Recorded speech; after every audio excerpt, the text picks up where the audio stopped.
There were days, there were days, there were days beside.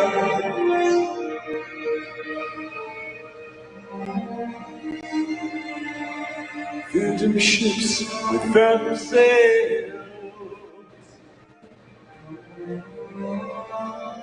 put to sea on phantom tides.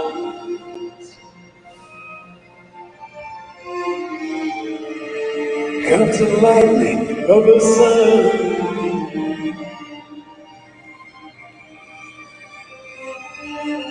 on the bright unfocused eye.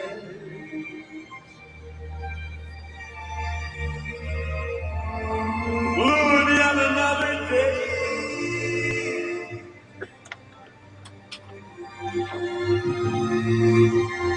Springtime wet with sun.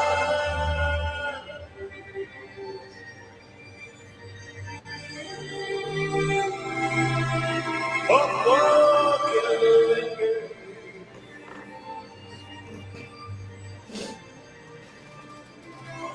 In a land of lullaby.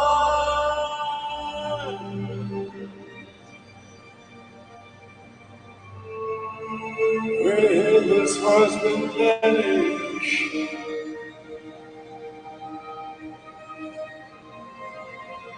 With wild and lonely cries. Lonely cries.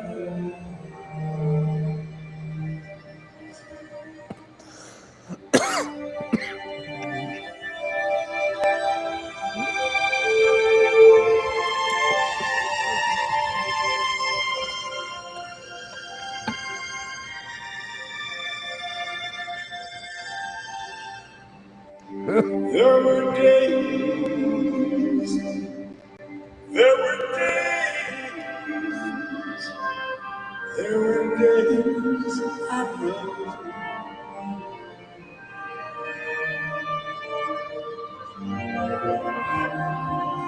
Early in the morning,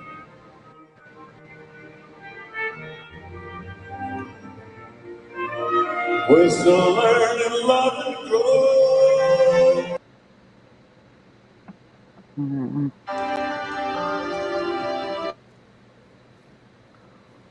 What is up, everybody? This is Gaby, Staten Island on the Craft Growers Network, and we are joined today by my good friends. We have Saraquoia. She's the breeder of the Lemon G. And we've got Tattoo Sadhu. He's my friend and co-host. He's also the agronomist on my favorite t-shirt that he's got there. He's the agronomist for Kiss Organics. And then we have Mike Pbud, and he is from the ChemDog fame. If it wasn't for Pbud, ChemDog gets all the credit, and he really deserves a bunch of it. But if it wasn't for Pbud, 100%. We still wouldn't have the Chem 91. Notsodog is going to join us briefly. He's a little bit late with the kids this morning. And so today we've got 5 deadheads on the show, and we're going to be talking about Saraquoia's history breeding. But today we wanted to start off by honoring Bob Weir, who died last week. And like I said, we've got 4 deadheads in front of you right now, and one more coming. We've got somebody saying that the volume is a little bit low. Please, everyone else, let me know if that's the case for them. I hear everybody just fine. Yeah, I can hear you. I don't know if that's just a limited, somebody's, one person's thing. I'm gonna just wait 1 second while I try to see what I can figure out. We're doing it live, people. That's how we roll. So please let me know if you guys can hear everything okay before I get going too much. I can hear you. Yeah, it looks to me like I have normal. I think that might be on the listener's end because everything over here is showing that it's pretty good. I'm gonna shut off my notifications on my phone. Yeah. I'm sorry that I I see wasn't other prepared folks for saying I it did this. that sounds too. fine. Okay. What'd you say? My phone rang even though I thought I had the notifications off. I'm sorry about that. Okay. No But worries. Anyway, Gabby, I'm seeing other folks say that it sounds fine, so I think you're good. great. Great. cool. Um, so anyway, I wanted to talk about Bob Weir and how important he was in all of our lives here today on the podcast, and I'm sure many people listening. Founding member of the Grateful Dead, and you know, I'm struggling with what I'm about to say for a lot of reasons. Number one, I'm obviously pretty upset about Bob dying. It was a surprise. He didn't tell people that he had cancer. I think he found out he had cancer just prior to the shows that he did this summer. The one in Grateful Golden Gate Park, and I've already got regrets because I could have gone to that show, and I chose not to. I chose to go see some other music, and I want to talk to you guys about why and some things that I actually feel bad about. And so I feel like when Jerry died, it was really hard for me to see and enjoy Bob Weir because every time I saw him, it would just remind me of Jerry and how much I miss Jerry. And it was never the same, like seeing Bobby. And now that he's gone, like I said, I have all these regrets. Like I should have gone to that 60th anniversary. And then even on the day that Bobby died, I said something terrible, and I couldn't believe that I said it. And after I said it, I was like, oh my God, I really need to check myself.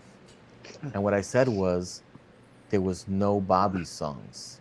They were all Jerry songs, and it was just Jerry songs that Bobby sang on. And that was incredibly disrespectful, like the man had just died, and I'm thinking this, and it's what I had thought, honestly, all these years. I mean, Jerry Garcia was a powerful force in my life, and it's hard for anyone to stand next to him and and be compared. So on the day that Bobby died, that video that I just started the show, somebody shared it on Instagram, and I saw it, and I couldn't believe how beautiful his voice was in that video. I hope you guys could hear it okay on the live. If not, just go check it out. It's Bob Weir, Royal Albert Hall, Days Between. And his voice was just so beautiful. And I realized that all these years, I wasn't allowing myself to enjoy it the way I should have. And I'm pretty ashamed of it. But now, in his death, I'm going to make sure that I do listen to his stuff again and open up my heart, because everything that I've listened to since his death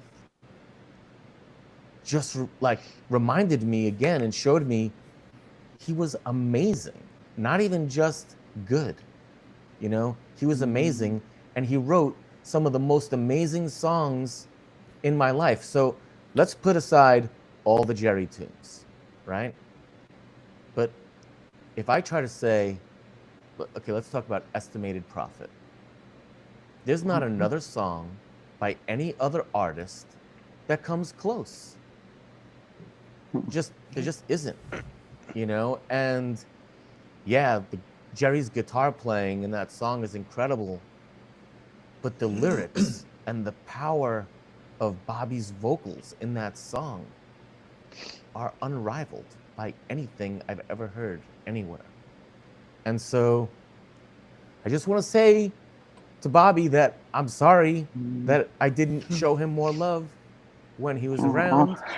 And I promise in his death that I'm going to try to do my best to open my heart up to him, because there's no doubt that I loved him all this time, you know? And I made it a point every year to take my daughter to go see Dead and Company. And that's actually something that I want to pull up that video on YouTube also, because I want to share it with you guys. Because the gift that Bob Weir gave us, or me and many of you as well, one of the gifts was he allowed me to share this music with my daughter, who, you know, she wasn't born till 2017, right? So obviously she never got a chance to see Jerry. But we got to see Dead and Company a number of times. I took her to Shoreline a couple of times. I took her to the AT&T ballpark, and we took her to the Sphere. And I'm proud to say that my daughter's a Deadhead, you know? Nice. And the day that Bobby died, you know, like, I was listening to the Grateful Dead Hour or something on Sirius, and she was like, hey, can we listen to some music? And I told her, I said, hey, you know, I'm listening to people talk about Bob Weir. I was like, do you know who Bob Weir is? And she said, yeah, from the Grateful Dead. I said, yeah, Bob Weir just died yesterday. And she said, does that mean we'll never get to see her in concert again? And it's hit me so hard, like on so many levels, right? But like me being able to share the music of the Grateful Dead and the concert experience with my daughter, shit, it's priceless, you know? And like, Definitely. so I'm gonna take a second, and I wasn't prepared to do this, so I hope you guys can be patient with me, but I wanna pull up the video of me and my daughter at her first Dead show. In the meantime, while I'm doing this, maybe you guys can say something. I gotta find out who's cutting onions in my house. I think my wife is cutting onions. So Aw. Right. Oh, that's Same over classic. here. Hold Bobby on a helped second. me heal for when Jerry died. I went and saw like Bob and Rob, and I had some pretty amazing experiences, and I got to hug and cry with Deadheads, and like Further was fun. But when I went and saw Bob, it felt like it was instead of kind of that summer party crowd, it was Deadheads, and like it was totally okay to cry your eyes out during a Black-Throated Wind, or just whatever, and it was really healing for me. And I'm a Deadhead. I'm also a big jazz head, and that's something that I don't think Bob gets enough credit for. Is we all know how incredible Jerry was. He just doesn't get Everybody enough does, credit, period. but Bobby's jazz phrasing provided space and a vehicle for Jerry to do all those things that he did. And when you see him in his solo projects, Bobby could shred a guitar. Let me play this video because real he's fast. standing in the shadow of Jerry, it gets overlooked. Let me big play this video. hands. He could play many different chords, different ways. I mean, He was such a amazing. student too. He was so devoted to the guitar. Like I don't think people realize the hours that Bobby. Nice picture. Let her rip, Gabby. I'm Let gonna her play rip. this for you. That's You ready? awesome. Nice picture.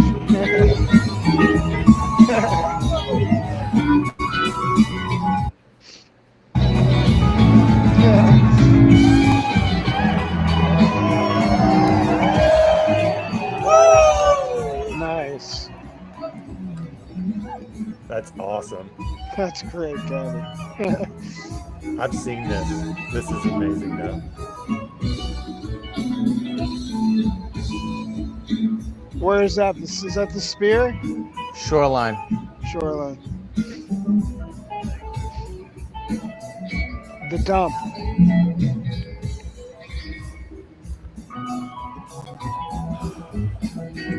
Nice.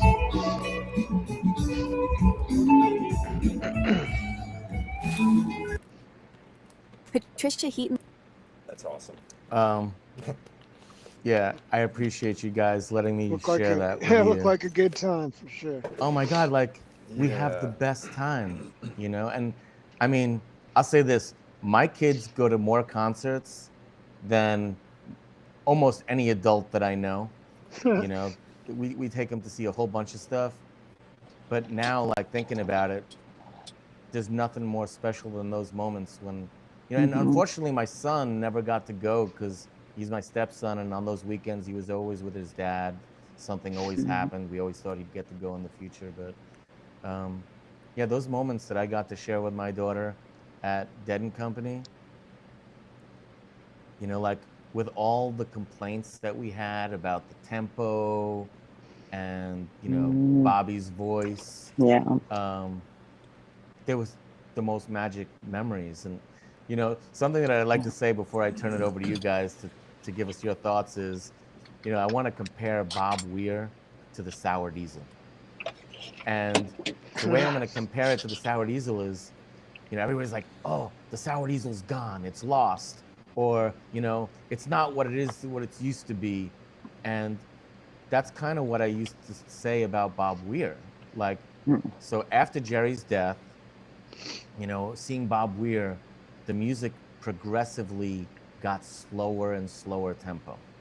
And it was He got older and older. I mean, he it is what it is. I never gave him a chance to just grow older, you know, and like to think about it, like the way he was rocking at 78 years old. Oh, it's amazing. I believe, and I'm not sure, I tried to verify this, but I believe Bob Weir has performed live more times and for more years than any other performer in the history of music. Anybody. Definitely. You know, even when the Dead were on break, he was the one that was always. He would just show up to bars or whatever. Anyone that would let him play with him, he would play. But yeah, I Jerry think that's did that too. I think that's and I love 100% accurate. When you mentioned his voice, and this is something we talked about, like, you know, for my friends who weren't Deadheads, like roommates and stuff like that, and that, you know, they would rag on Jerry's voice, and I'm like, he might not be Pavarotti, he might not be able to hit every, you know, perfect pitch, but like for me, there's not a more emotive voice on the planet. Like his voice hits me in my soul. Oh, and so soulful. I missed Bobby's, so emotive, so soulful, and that's what, when I hear this days, and it just kills me, dude. Like, yeah, those lyrics are really heavy for sure. Yeah, they're heavy. And not only are the lyrics heavy, but it's that same like, tone. He put the emotion into that song, and even with his older voice, it was just so beautiful. When I heard that, I was like, I can't believe I haven't been able to hear Bobby like for what it vulnerable. Was. Yeah. That vulnerable. Song too has like, a lot of meaning. What a you know. For what us, a badass I think, to be 78 and to go expose yourself, to be that vulnerable, to have been Mr. Bobby Rock and Roll Weir, you know, and now, you know, it just hits me. Well, that's actually one of the things that made him and Jerry so special, is they could be the rock stars, and then they could sing the most beautiful love songs. And like, you just made me think of like Weather Report Suite, you know, like, you know, what type of courage did it take Bob Weir, who at the time was a young rock star, to do Weather Report Suite? Or Looks Like Rain. Yeah. Box of Rain. Yeah. So I want to pass it to you guys and give you guys a chance to say a little something about Bobby before, or the Grateful Dead, or any stories that you want to share before we get into Saraquoia's history and the Lemon G. Yeah, nice. Cool. I appreciate how Bob picked up the torch after Jerry died, and you know, was there kind of persistently moving the band forward with all the different people that came out to play after Jerry passed away. And they had Warren for a little while and all these different people. But recently, I went to the Spear both years I got to go, which was cool. And it always seemed like Bobby was looking over and kind of still teaching John Mayer. I know he wasn't, but he would like look over at him, just like a mentor does to somebody else that might pick up the torch and carry it even further so that more, people can enjoy the music. So, I think he also kind of just morphed into looking a little bit more like Jerry towards the end with his white hair and beard, and I love and appreciate him for being the catalyst for the music and for being that part of our unbroken chain, that keeps us all together as Deadheads, keeps the music alive because that's what we're in it for, Somebody made a comment and said, but let's be honest. He said something like, it was all about Jerry. And I mean, I agree, but, well, he said actually something different. He said, it's nothing like Jerry's death. I agree that like Jerry was the dominant force in the Grateful Dead, but imagine what it was like to be Bob Weir standing next to Jerry. And, right. Like that's some intimidation right there, and That's the hot seat. That's the exactly. hot seat. The other thing I wonder is, how lucky do you have to be to have Jerry playing guitar for you? Like, you get to play a song and like you get to write a song and know Jerry's gonna write, the guitar part for Estimated Profit and take that song to the moon and make people like Gaby say, oh, there's no Bobby songs, it's just Jerry songs that Bobby sang on.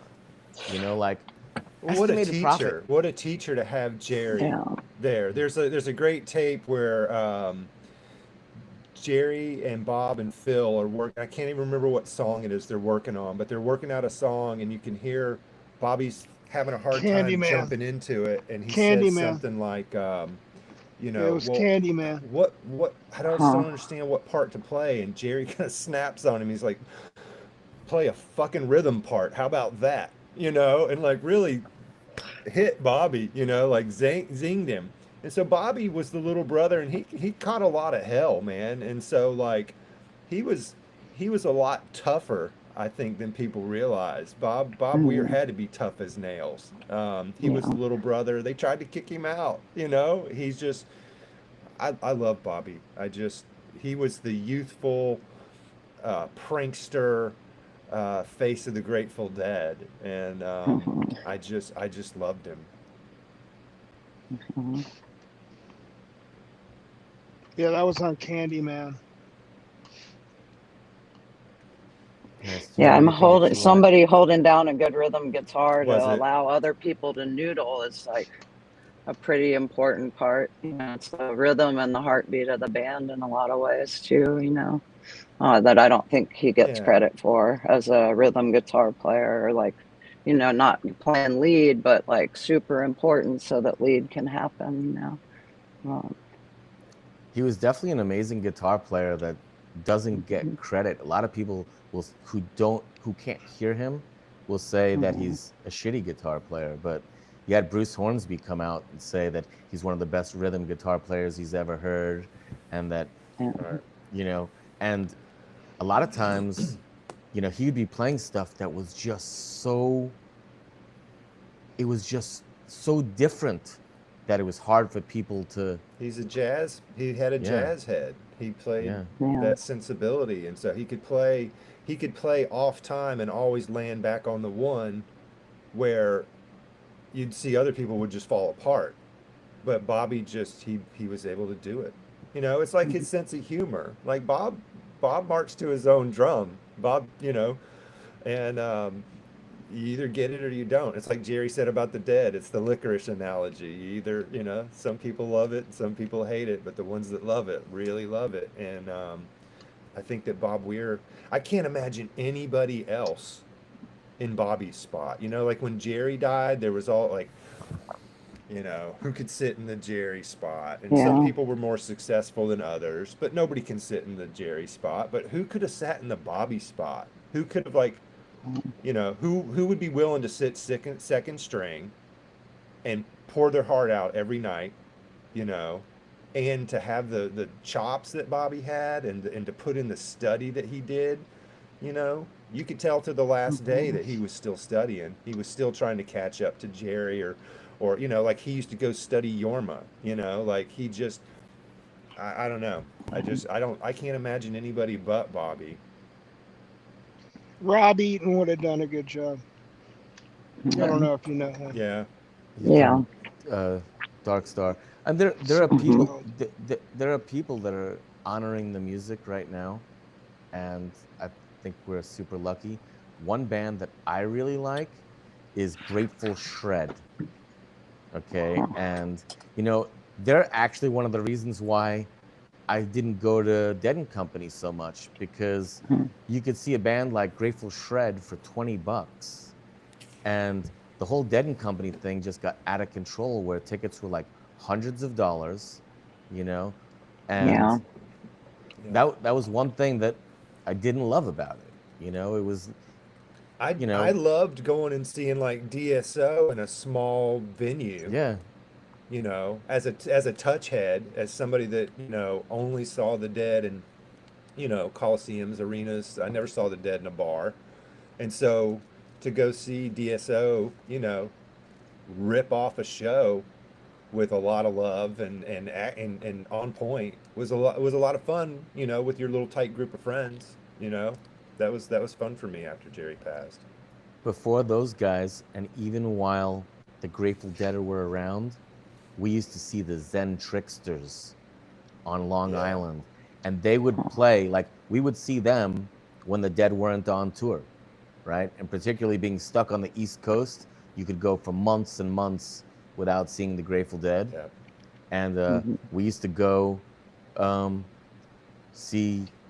see these guys in Long Island. I think it was like Tuesday or Thursday nights. They played every night, and like I said, there's a lot of people that are honoring the music, and because of that, that's one of the reasons why I didn't see Bob as often. You know, because guys like Dark Star Orchestra, Rob, he would put that grit into it, Mhm. and I kind of felt like Bobby lost that grit.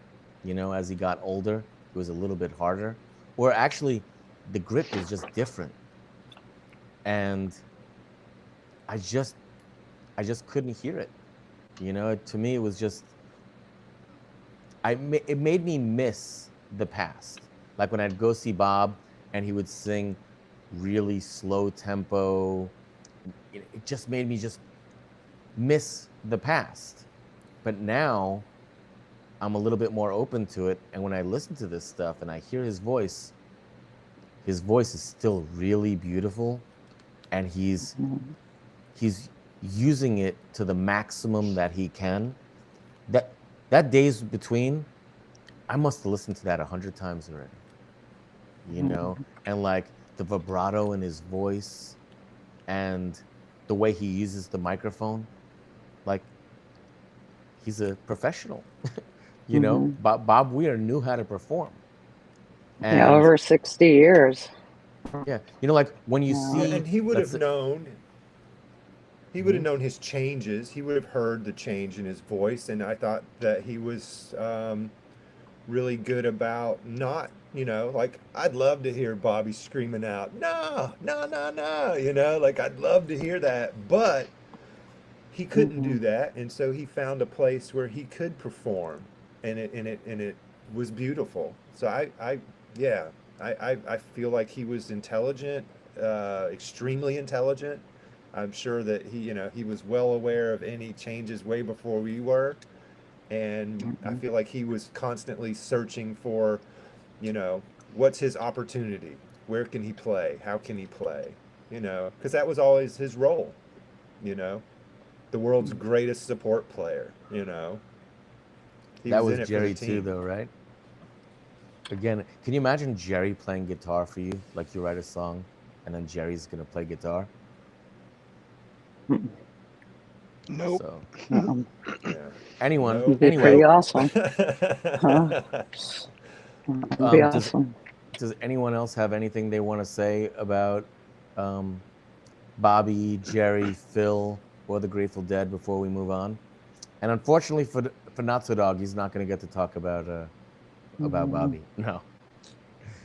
You guys I have was anything just else? always I just love the Grateful Dead. yeah. Me Yeah. too. We're grateful for them They- for sure. You know, The they Grateful really Dead taught me influenced what my happy life a lot. was. You know, Well, found a They home showed me there. that you You could do know, your own thing, your own way, and be successful at it. You didn't have to yeah. do what everybody, the cut and dried thing. They got me on the Freedom Train, and there's just the Grateful Dead. The first time I heard Dark Star, it changed my life. There's something about that song that is in my DNA at this point, and it just, I love them. They changed my life. I can't imagine. I don't even remember who I was before the Grateful Dead. I just don't. I can't. I don't know. There's something missing until So that that happened. says a lot too, just about Deadheads. You know, because like all of us, like at this point, we've probably been alive longer than we were traveling with the dead when Jerry was alive, right? But we all still identify as Deadheads. You know, even though Jerry's been gone 30 years, you know. And I think the music won't ever stop because, you know, the torch is getting carried on. It's too good to stop, right? and our love will not fade away. That's it. You got anything you want to add, Pbud, before we start talking about Ohio genetics and Lemon G? I think they covered it. Alrighty, cool. Well, everybody, I know very little about Ohio genetics, and I'm really grateful that we have Sarah here to give us a little background on Ohio and its contributions to cannabis today. I think, you know, one of the things that we mentioned before we went live is that it was kept a lot quieter because of prohibition, you know, and, you know, there was a big scene there and a lot of genetics that came out of there, but it was all hush hush, you know, and so now we have Saraquoia here to talk about Ohio's contribution to cannabis and hers particularly in the Lemon G. So I'd like you to start by just starting to tell us your earliest experiences with cannabis and then just freely move forward to your stories about today. Okay. Well, for me, cannabis really changed my life for the better, you know, and I was 18 before I ever tried cannabis. I had been kind of a run around with some punk rock kids as in my youth, you know, where I did the straight edge punk rock thing, you know. And then I went to Grateful Dead show 89 Cincinnati, and that was the first time that I ever was like, whoa, there's people like me in the world. Like literally, there's people like me in the world. You know, I really felt at home there, We you went to know. that show together. You and I Yeah. were at that show Nice. together. That's awesome. Nice, dude. Yeah. And Brent, you know, and so like we had 1 year of Brent, and he's, you know, also a real good influence for the band. And but yeah, I was hanging out with these hippies that were working on legislation for like rerouting trucks that had hazardous waste and stuff, you know. But I was doing a lot of activism stuff just even in my youth, you know, trying to change laws that would better humanity, taking advantage of our democracy while we have it, you know. And I've worked on a lot of campaigns here in Ohio. But it was some of those hippies that we were running around getting signatures with that were smoking weed in their van before we went out to get signatures. It was really my first exposure to cannabis. I grew up in a military. My dad was in the military, so we traveled everywhere. And then we were at Wright Pat when I was in high school, which is near Yellow Springs, Ohio. And Yellow Springs is like a hippie holdout, even though the Air Force Base encroaches more and more every year. There's still like a little nutty professor community there, Antioch College. And then there's kind of a natural progression from Yellow Springs to Athens, you know.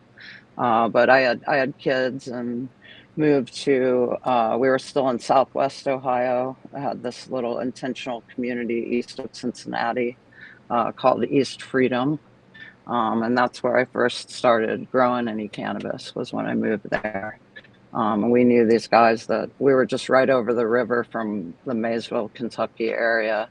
We knew some of the G13 outdoor growers there down in Kentucky. And then we started getting seeds from them. You know, we'd plant them and we'd sex them and all that. So, you know, when we put them outside and be like, fucking deer, and try to put them in the, you know, brambles or somewhere where the deer won't get them, you know. And over the years, you learn little tricks and stuff. And, but yeah, we kept everything hush hush, you know, to the point where it's like, do you even send your kids to school, you know? But to me, like, cannabis, I've seen it change people's lives, not just mine, you know, but people that were experiencing AIDS wasting, people with cannabis or with cancer, you know, that were benefiting from butter that I learned how to make from Rainbow Family when I was pretty young. And so to me, there was no question of whether or not we should be growing cannabis or be involved in that community, because I could see that it helped people. So my want immediately was to try to change the laws, you know, try to get other people aware of what cannabis could do, and try to, you know, let people know that, you know, it's not, you know, it's not going to give you a rash or make you crazy, you know. It'll probably help you sleep at night, maybe help you eat, you know. A lot of old people have stigma from all the days of reefer madness. So even on their dying days, some of them will refuse what would otherwise, you know, help them eat and maybe even help them survive, just because of all that stigma. You know, and being here in Ohio, we didn't have good laws about cannabis. I mean, we did kind of pretty early when we became a decriminalized state. They consider it because you could actually get stopped with up to an ounce of weed in your car in Ohio, or maybe it was a half ounce, and you could have a bowl paraphernalia, and you would only get a ticket, and you would be able to leave the scene and not be arrested and go to jail like you still would in the 90s in most places, you know. So we were a little bit progressive on our laws. Well, but we needed to, you know, work to change them. And it's been a long, hard fought battle to get where we are, you know. And even now, because we finally had legalization in 2023, and even now our legislature has just passed laws to criminalize intoxicating hemp, to criminalize traveling over the border from Michigan, to criminalize having your weed not in your trunk. So smoking in your car, smoking in public. And this is something that Ohioans just voted in. And now our legislature has just swept us under the rug and voted it out.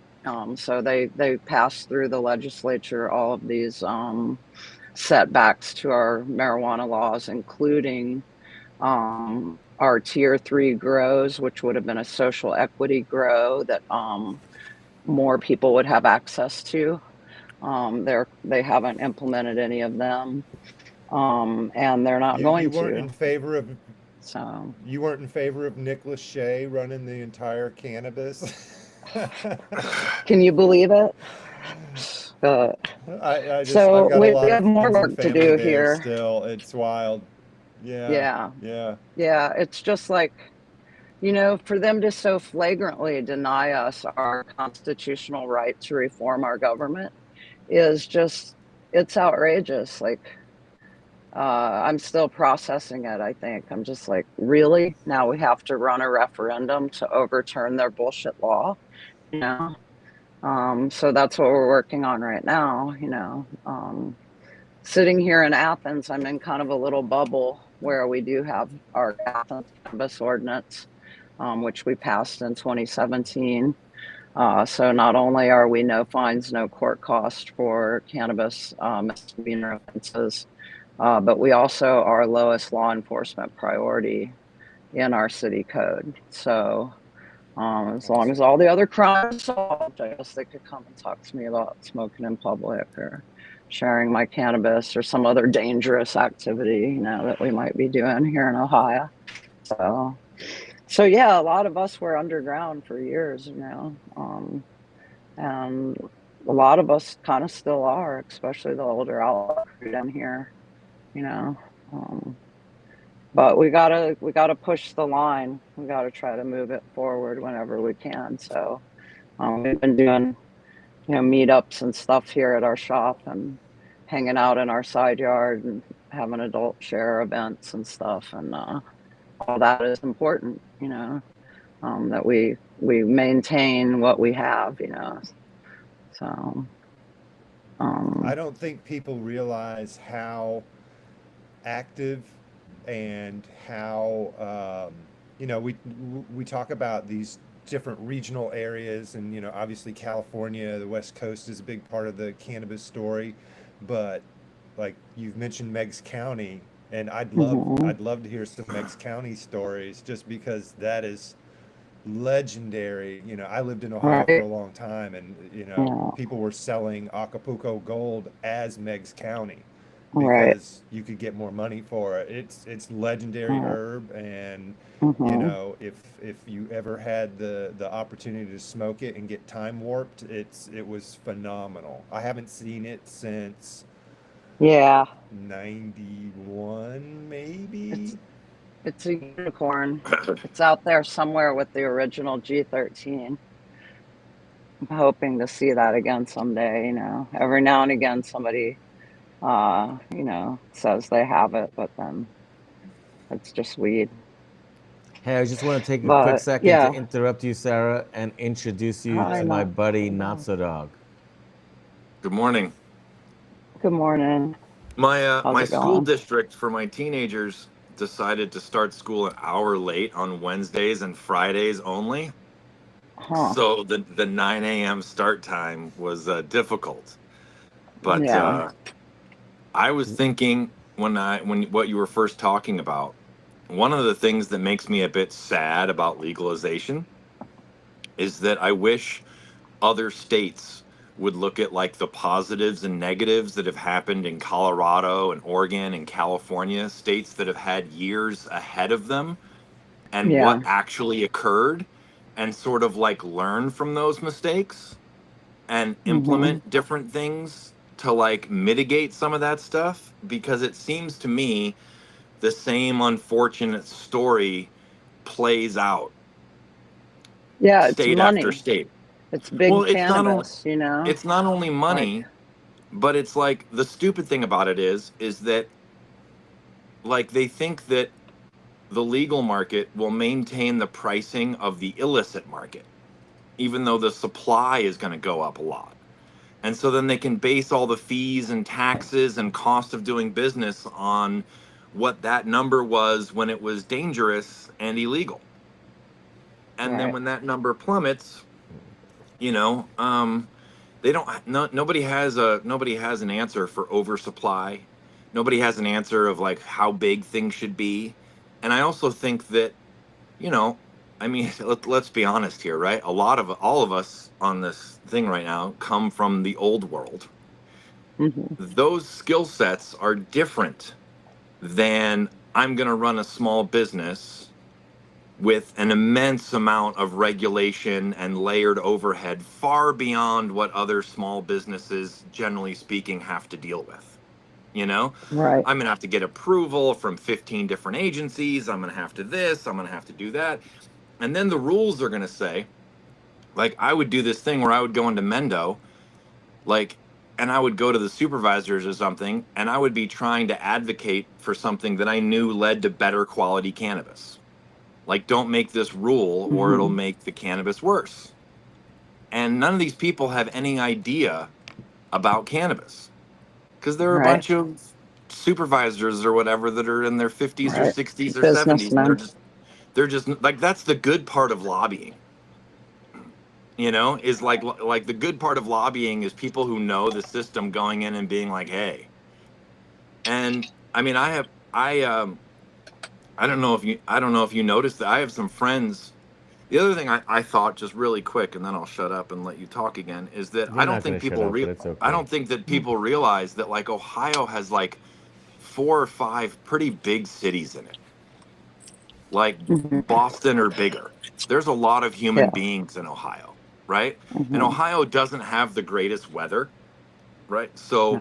a lot, and there was police pressure, so there was a lot of indoor there going on. There was some outdoor, like, and you talked about Meigs County, which is kind of close to Yeah. like edge of Appalachia, you know, a little bit Yeah. more hilly, a little bit more remote kind of thing.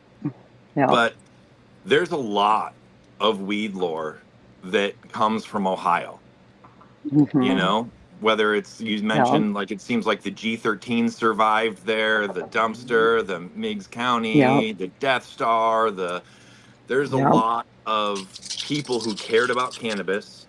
Importantly, there Mm-hmm. was a lot of hippies. When I was on Yeah. We Dead had a Tour, good network, you know.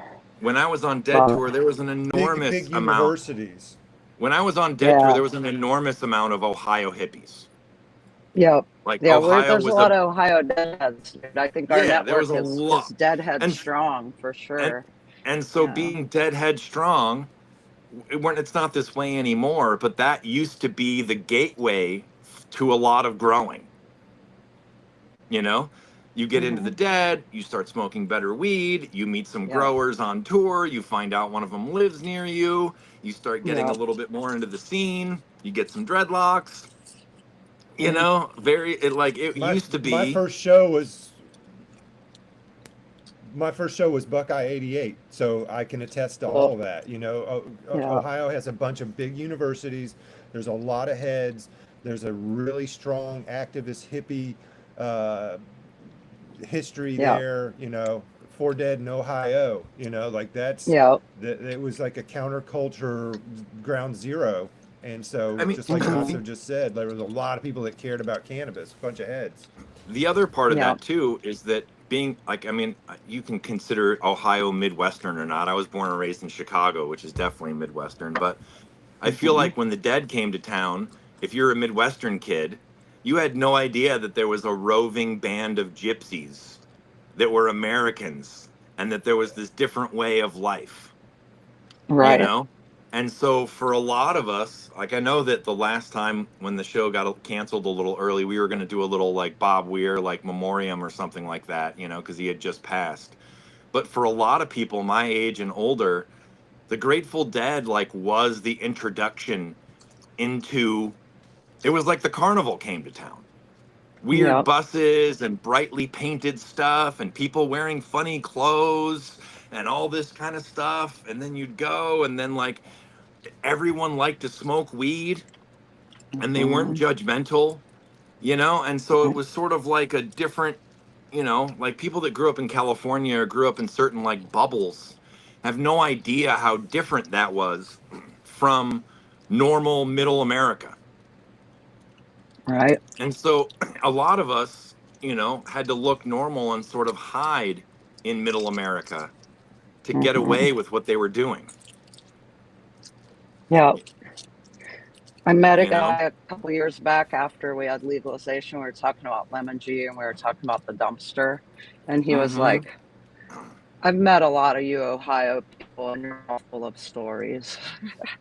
And I was like, hell yeah, we are, dude. That's because we're still out here, you know? Like, that was the Yeah. only way, you know? Like, what are you going to say? Like, oh, yeah, I smuggled this back from Afghanistan.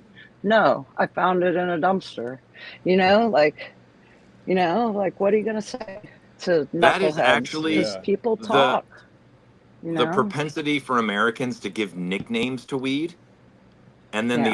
the other part of it is like to make up a story that might protect their friend or might protect their grow circle or might protect Yeah. things because things were illegal has made it Yeah. really difficult to like talk about history because Yeah. a lot of the stuff that you heard in the Prohibition. 90s might not be totally accurate, you Right. know, But Yeah. between because protecting yourself and marketing, well, you not only know, Yeah. that, but calling.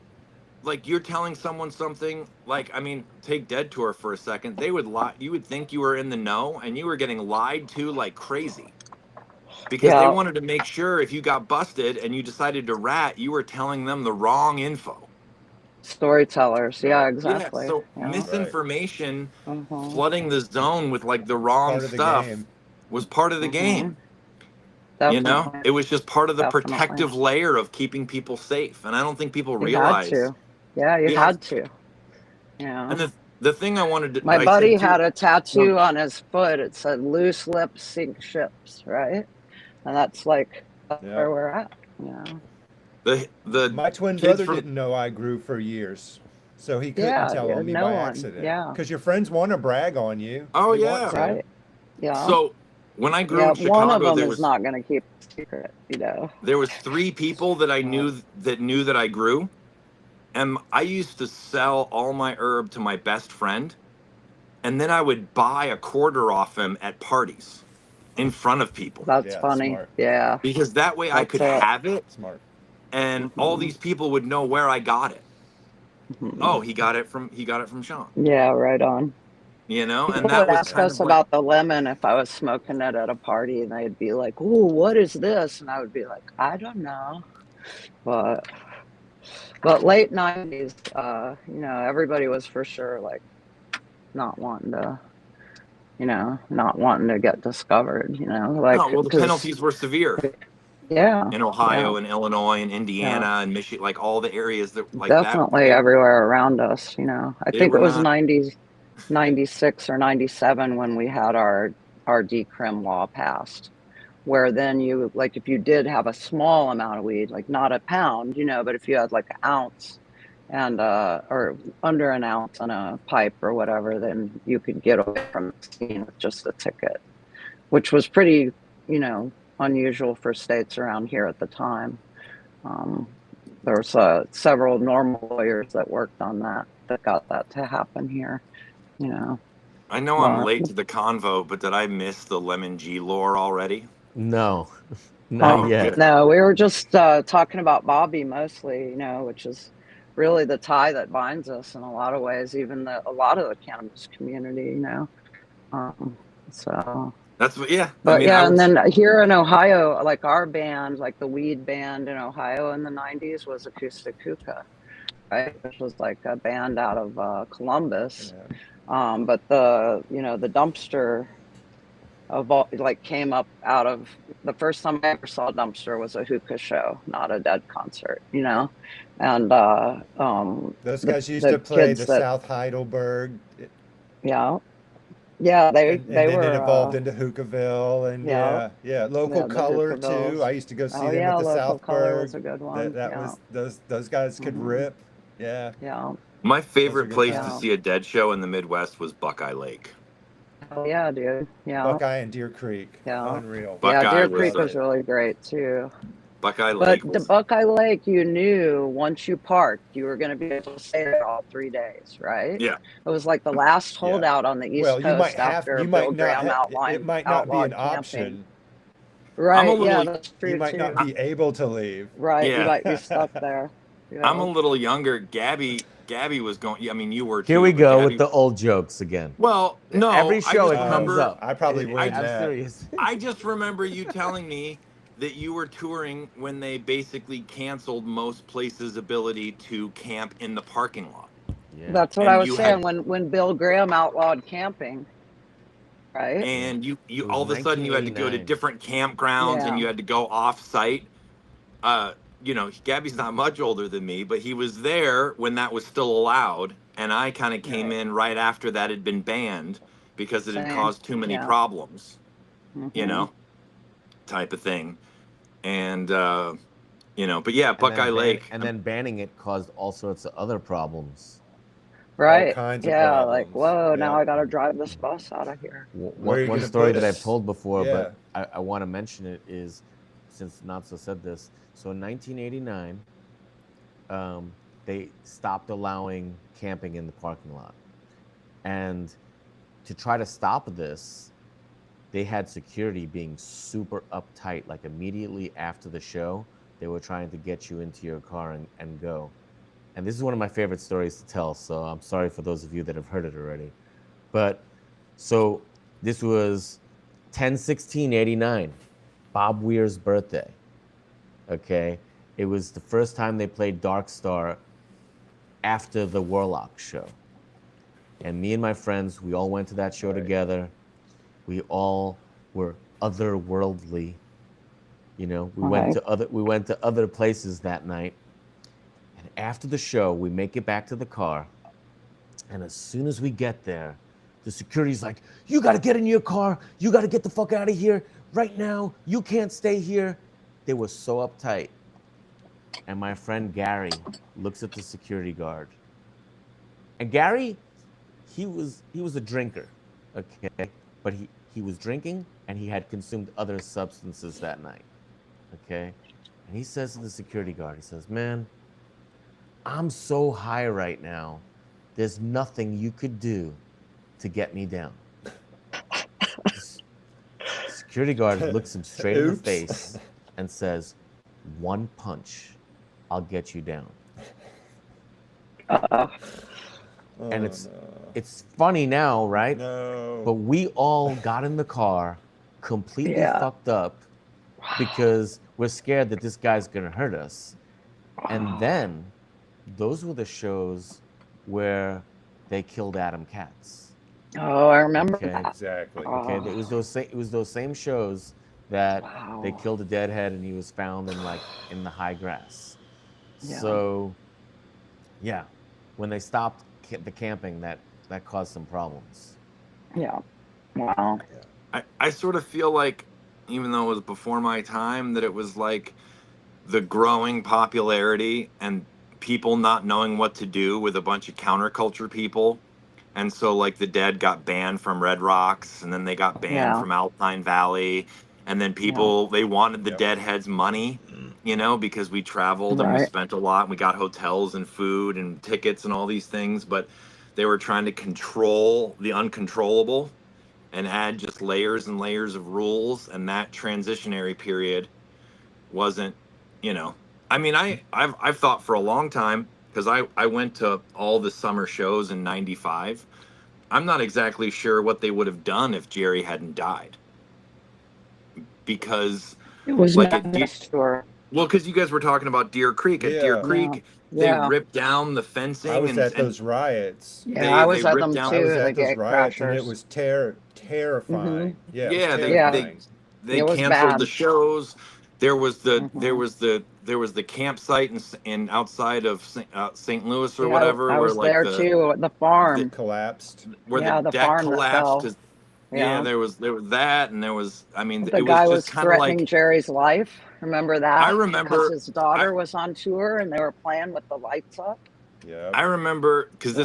this is That so was long crazy. ago for people that are a little younger.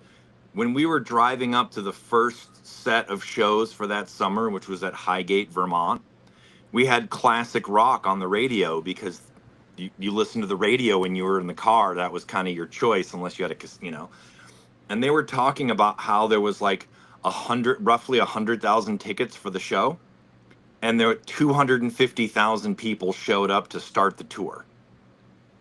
Right. Yeah. And they were Yeah. talking about like helicopters were going over in the air. I couldn't see it because it was just on the radio, but we were all tripped out because there was 150,000 more people in the lot than there was tickets. It's 1 in And I feel 10,000 that come for the show. Yeah, and I feel like that whole tour, it was like everything was too big, Mhm. everything was too unwieldy, like it was Mhm. kind of bursting at the seams. You know, the Dead wrote a letter to the Yep. fans after Deer I have Creek, that like letter. telling us to get our shit together basically and Yeah. behave.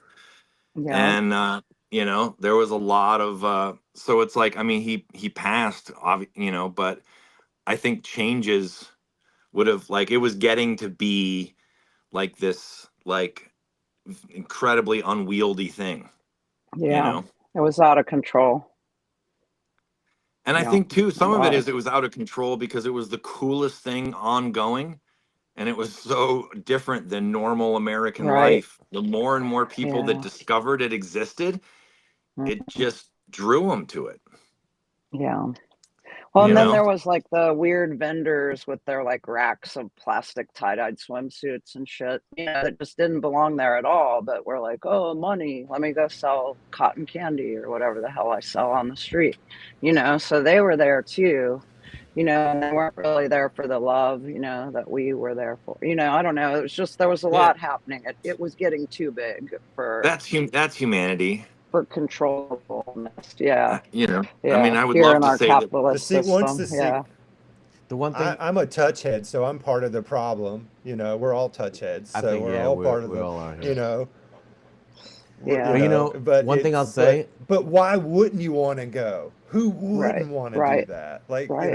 like Natso said, it was the coolest thing It you could do, was. and what Yeah. a cool way to be young too. Like, Yeah. Totally. I couldn't afford, even with a good job these days, I couldn't afford to do tour these days. I did Right. tour, I did a couple of tours without selling anything, didn't have to. Yeah. It was so affordable with a bunch of friends, and gas wasn't that expensive, and you'd get, Right. 4 or 5 people in a car, and you know, it was just what a wonderful way to be young. We're so lucky.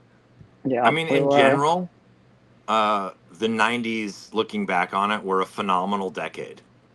It had some down Yeah. parts, but there was a lot of freedom. It's my favorite era of weed, you know. Yeah. Um, and I don't know. It. I don't think it's just because I was younger either. I think it was. I think it was just a really. It was a confluence of events, you know. But one thing one Yeah. one thing I should mention real quick too is that those tour problems were such a big deal that after Jerry died, it was sort of like the civil like the northern kids went to Fish and the southern kids went to Widespread Panic. Widespread. Yeah. Panic. You're right. And You're right. it was sort of like I the was a south of fish the kid. Mason Dixon line. You went to Yeah. Panic, and north you went to Fish. Yeah. And Fish had such Yeah. venue problems with the influx of deadheads that they started Hmm. Yep. planning their tour dates to make it impossible to follow them because they were getting Yeah. such pushback at the Huh. time from venues because all these Yeah. partiers wanted to just glom on to like, well, what's the next tour? And they Yeah. had to like they had a couple tours there where they bounced around ridiculously, just making it difficult for like a Yep. bunch of dudes in buses and cars to follow them. I Yeah. want to It say required a something. plane. Say it.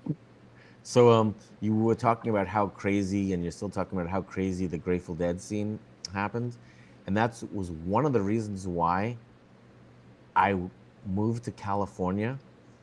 And so when we moved to California, two things: it was never crazy like that. Even when you saw the Grateful Dead, you went Mm. to Cal Expo or Shoreline or Oakland, and it was just like a normal thing there. So Right. it never got like to that crazy, like heated thing to where it was like one step from exploding. And then the other thing is Jerry at the Warfield. And like Yeah. after you see Jerry at the Warfield, to go to a concert and see him at a stadium with 100,000 people just didn't seem like, you know, I didn't care. And Jerry played the Warfield every month. If he wasn't playing with the Grateful Dead, he was at the Warfield.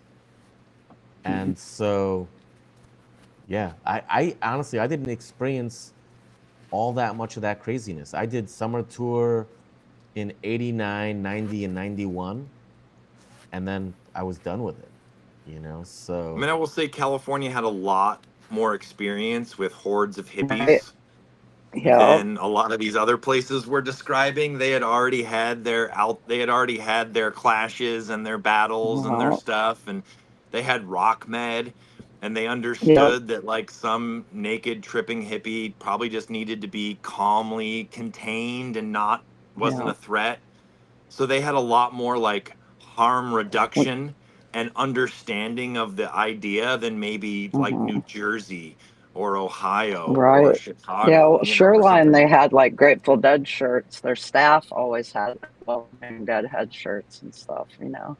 Can remember being at Shoreline and they were always just like, yay, come on in here, guys. You know, they just had a totally different attitude about us in California, you know, And you know, I even at mean, the big venues, you know. Bill Graham Yeah, was the biggest that's his music place. Yeah. promoter in California, in the nation almost, and like he's kind of Yeah. credited with inventing the modern concert, and Huh. you know, he is, um, you know, and he, um, yeah, like, and so all those venues, like, they had just had a long relationship. They'd been through all the craziness. They'd Right. had all that kind of stuff happen, and they had a different way of approaching it. Where I don't think Yeah. like random security guards in New Jersey, like Gabby was talking about, maybe had the same depth of experience or Right. vibe, They hadn't you been know? dealing with tripping hippies since the 60s. Yeah. Or, No. I don't uh, understand one thing that didn't make sense when they threw all the deadheads out of the parking lot. Where did they right. think they were gonna go? They didn't care. Right. No, but That's the Right. They didn't problem. care. no, but Yeah. the They thing didn't is that care. like they had an Because opportunity. people died. People Yeah, definitely died leaving shows. I had friends that left a show because they got shoved out of the parking lot and they had no business getting in a vehicle, and they did, and Yeah. they wrecked their car and people died. And you know, my like point is we they would had us immediately after a contained. show, we would They had leave. We would immediately like run off site because we had a vehicle on site, but we would find some place to hide because Mm. we wouldn't want to be on the lot at some shows more than 15 minutes after the show. They were so harsh in some places, you Yeah. know. Like I can Chicago. remember Albany shows. They lined all the Yeah. cops on with horseback up horses. Yeah, and then walked backwards. They walked backwards. So when you see the back end of a bunch of horses coming towards you, you're like, it's time to go. I'm not getting kicked in the Hmm. face a But 10 strip deep, you Yeah. know? one thing I should Hmm. mention real quick too, because people don't realize this, is that at that point, most people that weren't connected at all were smoking probably low quality Mexican, right?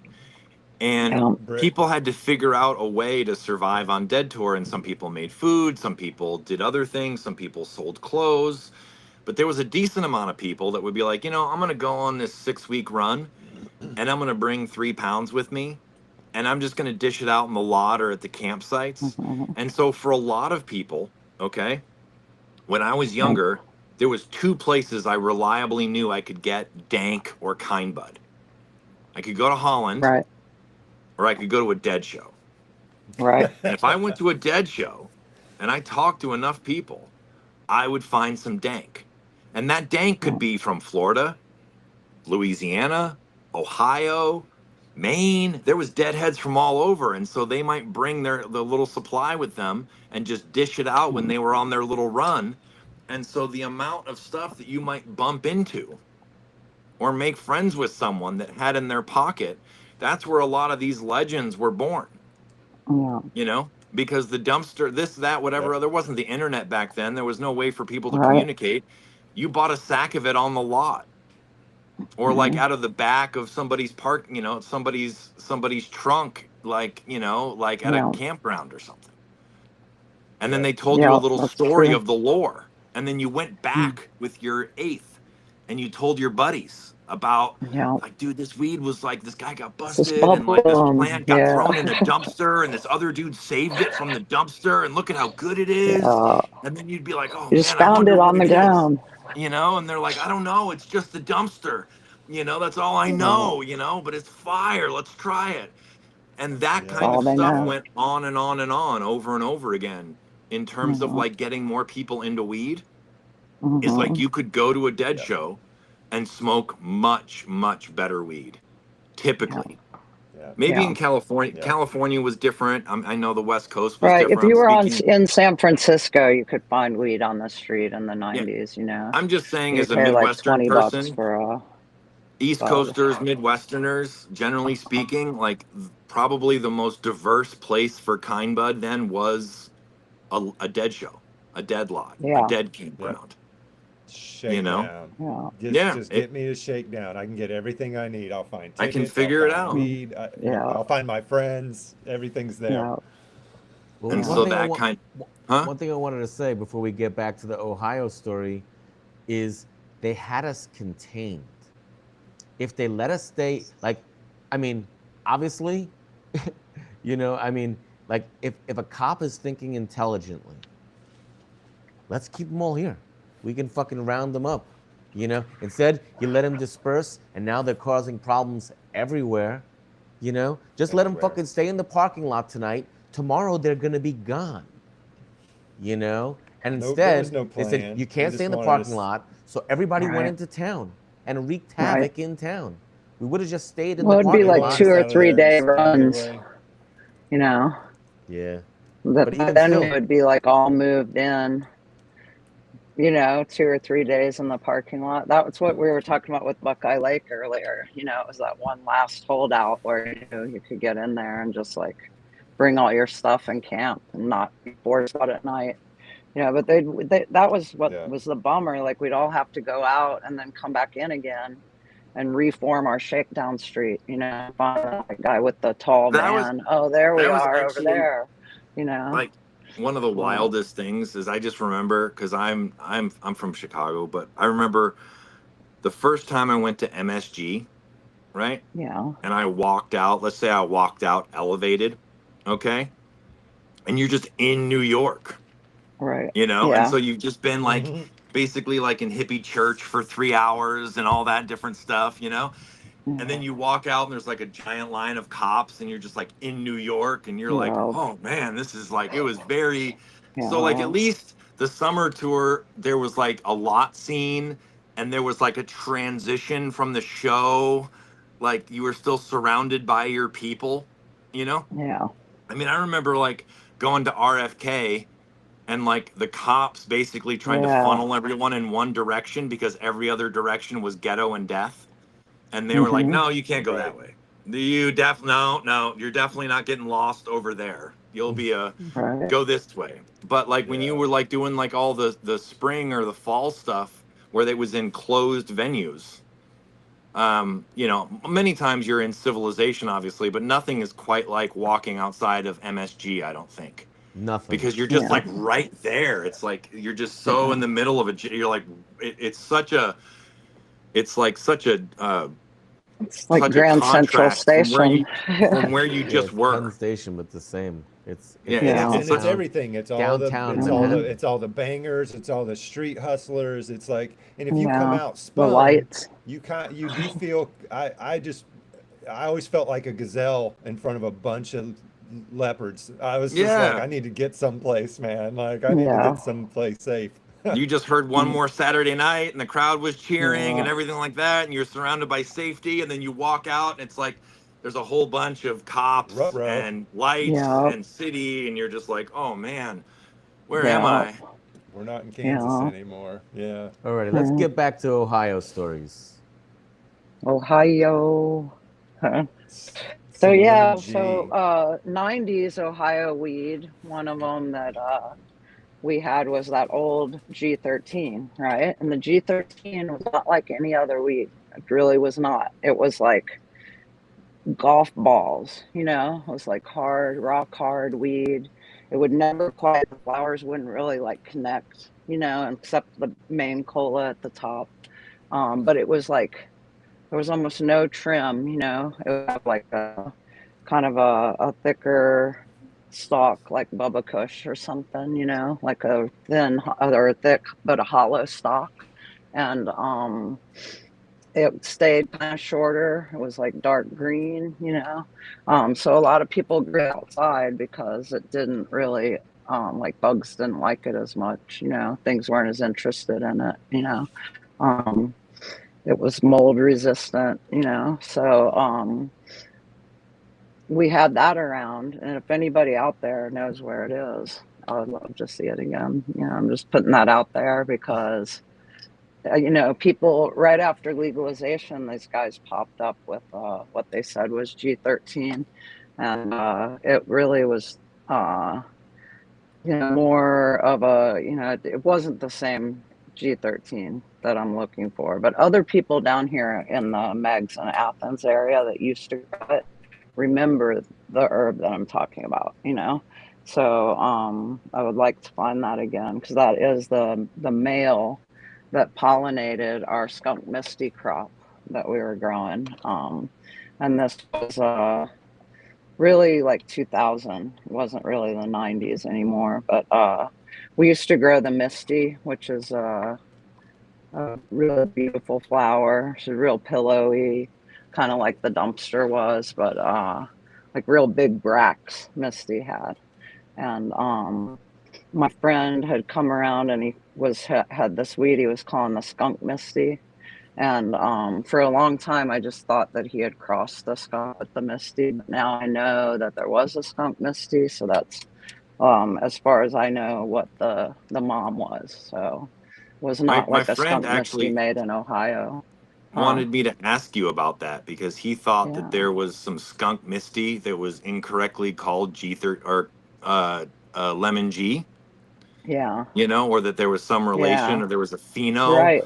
that Hmm. was getting passed around as lemon G but was actually skunk misty. And Yeah. so I don't know. I have no idea if they're related or how or what Well, the so the confusion skunk is. Misty is the mom of the lemon G, is what it Okay. is. The skunk Misty is really pretty skunky. It's like it smells like armpit, like skunky, armpity Okay, I have to goodness. stop you right there. I Why? have to stop you. I have never smelt weed that smelled like armpit.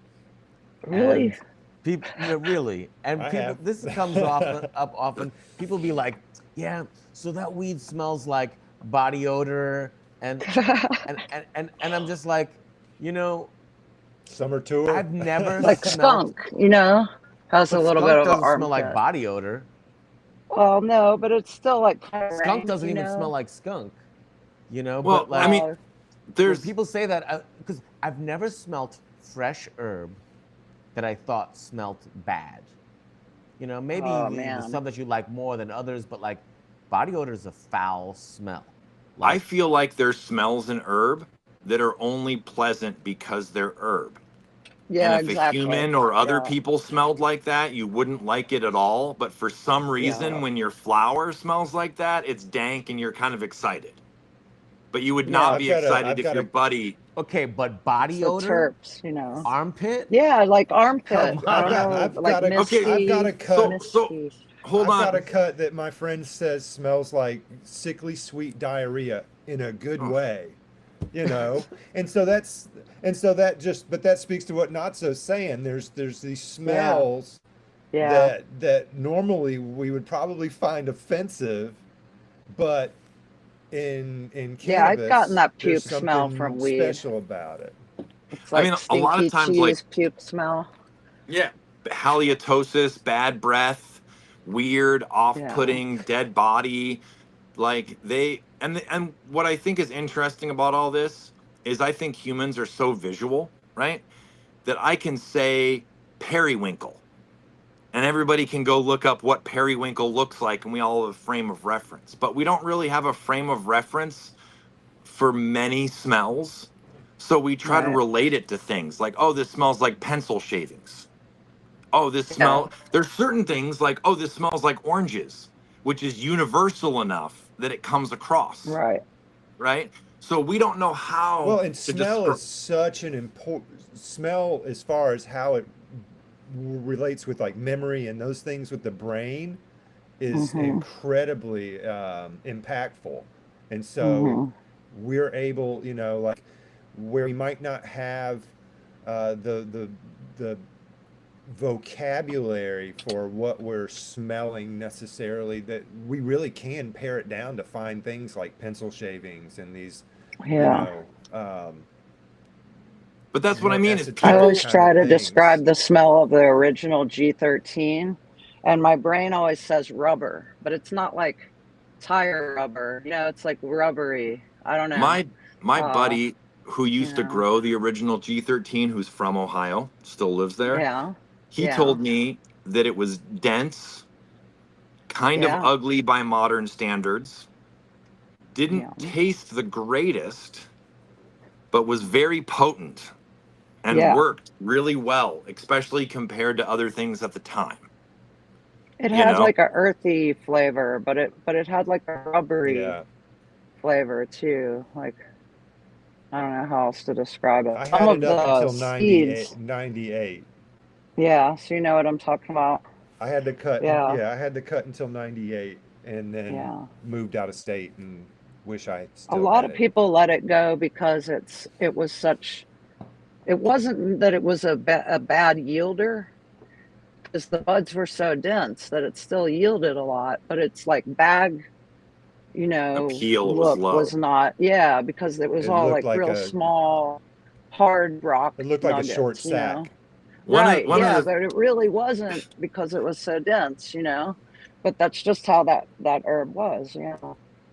You know what I'm one of the talking about. things that cookies did was it dramatically changed how appealing visually people thought weed should be.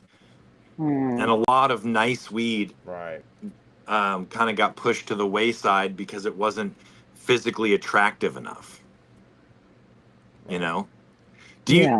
Yeah, You the were talking lemon about is like terribly hard to trim and looks terrible, but then you smell it and it's like, oh, you know. But then I'm not gonna sit around and trim that shit past like the outside leaves. So the rest of it will just like keep G13 it safe was a till it gets it was somewhere. a trimmer's dream. It was easy as fuck That to was trim. Yeah, because it just had yeah. that thick stem and you'd be like dunk dunk dunk. All you had to ever cut off Yep. was the big leaves, you know. Yeah. And it was like it had that kind of But dark, even rubbery looking leaf. yeah. Like, But to what yeah. Natso just said, I loved when Gabby and had on the guys from Budulero, because Tony was, he was smoking good weed in 61. And he's like, it didn't Yeah. look pretty, and Uh-uh. those are the guys with the pearls. And he's like, if I was judging on looks, I would never have found all this, fire Right. herb, you know. Right. Well, it's joints look funny. very similar to me. It's funny Yeah. because Yeah, right? Right? one thing I Yeah. mentioned, I think yesterday, was if you used like just visual cues to select, we would have gotten rid of the Chem 91. Early. Oh, Yeah. Oh, wow. Well, I mean, like, Yeah. it was a shitty Yeah. growing plant. If you're growing hundreds Yeah. of seedlings and then you have this one and it's growing like shit, and it's like there's a good chance that thing's gonna get lost if you don't completely flower it out. if you want to feel Uh-huh. like you're The doing ugly something duckling. wrong, grow some Chem 91. Like, what is this That's leaf a quote issue? right What is there. this going on? Why Yeah. is that Yeah. happening? What am I doing wrong? Why is this thing healthy looking? Why am I growing this one? Yeah, so but I didn't know that. So you're saying that the lemon G is skunk misty by the Ohio G13? It's not that, don't put that OH on the front of the G13 because it came from Kentucky to us. Okay. And it was like the G13, right? So the guys that I met in 2023 that were like, this is the G13. And we were like, no, it isn't. They have changed the name of what they're selling, or they're, giving a consultation about, to OH13, probably mostly from me giving them shit about it not being the G13. So we can't say like Ohio G13, Okay. That's because it really wasn't ours. it just ended up there. And there's lore about G13, right? Like we could say the OG G13 or something, I like mean, the I know the Neville original. lore of G13, Uh-huh.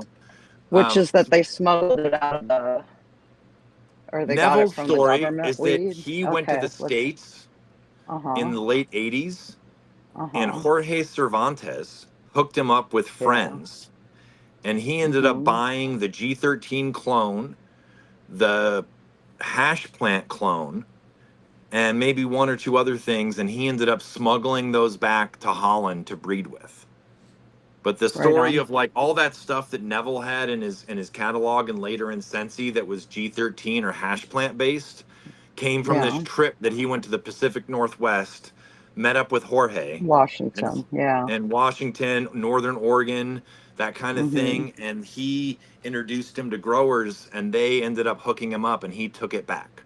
Now, whether or not his G13 that he got then is the same as the one that percolated its way out to your neck of the woods, who knows? You know, All right. it We'll sounds have to by pick Jorge's description brain about it, Like we could very pick much. his brain about it and try We to could. see Um, what he remembers about it. but you're saying that Uh, the skunk Misty a line, or did someone get a herm, or how did the? Do you have any It was idea how? something that my friend, it was like a dude who worked for the Arboretum in Columbus, actually. Okay. He's not there for 20 years, so I don't mind mentioning it. But he was like a botanist guy. He's one of the first people that I learned how to grow with. We were growing hydro plants in baby pools and shit, like plastic baby pools with Yeah. holes cut in, soaking pantyhose with worm castings. And he had like pH down from a lab, and like we were doing that shit. And he had that skunk misty and he kept saying skunk misty, and I thought it was just the misty, and then he was insistent that it was skunk misty, and I mean, it's been over 10 years that Johnny's been gone, so I can't ask him about it. But finding out, because we grew the super skunk and the skunk one, that we had just from like trading with other people. Ohio had a lot of good herb around that people grew, and they would trade, and some people would cross stuff. And maybe from a herm, I don't know exactly how each of them were getting their pollen, like even the Death Star that came from here was somebody who took the sour diesel and the Sensi Star, um, and crossed that. So I don't know where the skunk misty that he was saying skunk misty, but the most reasonable thing is that it was that skunk misty, right? Because there's the misty, which we were also growing at the time, but the stuff that was in that flower room was that skunk misty. So for a long time I was like, was it the skunk one or the super skunk, but then I figured out that skunk misty was just a thing, that he had probably acquired from somebody else, and if that's the case, then it was that early skunk, you know so I There's never so much good studied, herb there. I should have studied, No, I but get it. Yeah. I mean, that's the yeah. thing about getting We should have older is taken notes too. Because of I Ohio know. State just being so big, I had Juicy Fruit, White Widow, Northern Lights 5, Hell yeah. G13. It was just, it was just Yeah, an enormous we had the group White of, Widow. you talk Yeah, about Dead Tour, bubblegum Ohio four-way. State, There was, yeah. yeah, just so much good herb there. And part of it Hell yeah. was, I mean, you had a market for it when you've got 100,000 undergrad, between yeah. people who are enrolled and the people that just dropped out of their first semester because Dead Tour was more fun. Um, there was a lot of people buying and smoking herb. And so there was just a Hmm. really great selection. And I was just lucky enough to know some, guys that were kind enough to share cuts. Speaking Hmm. of things from back there, did either of you ever have the ogre? Do you, Mm, I didn't. I don't you know that didn't? one. Mm-mm. The ogre was supposedly another name for the Sensi star that ended up in the Death Star. There's that But Sensi Star again. but it's hard Yeah. because it's like the same strains would go to different crews of friends and get Hmm. different nicknames, and then depending Yep. on who you Nicknames. got it through, it would matter what name got attached to it or what lore you heard about it, so Well, it could our My vary. friend. buddy Justin, my buddy Justin here in Washington grew a grapefruit cut forever that was kind of legendary over where Wolf is from in the Bellingham area. And then years later, it came back to him as something else. And this guy's like, oh, you've got to try this. I've got this fire cut. We're calling it whatever. And, you know, and when you run a cut for 20 years, it's your cut. You You know know it. it. And You he's Yeah. know like, it, yeah, Yeah. sure. he's like, Mm. yeah, this is pretty good, you know. Hell I mean, yeah. I I hope somebody comes around with the G13 like that, you know.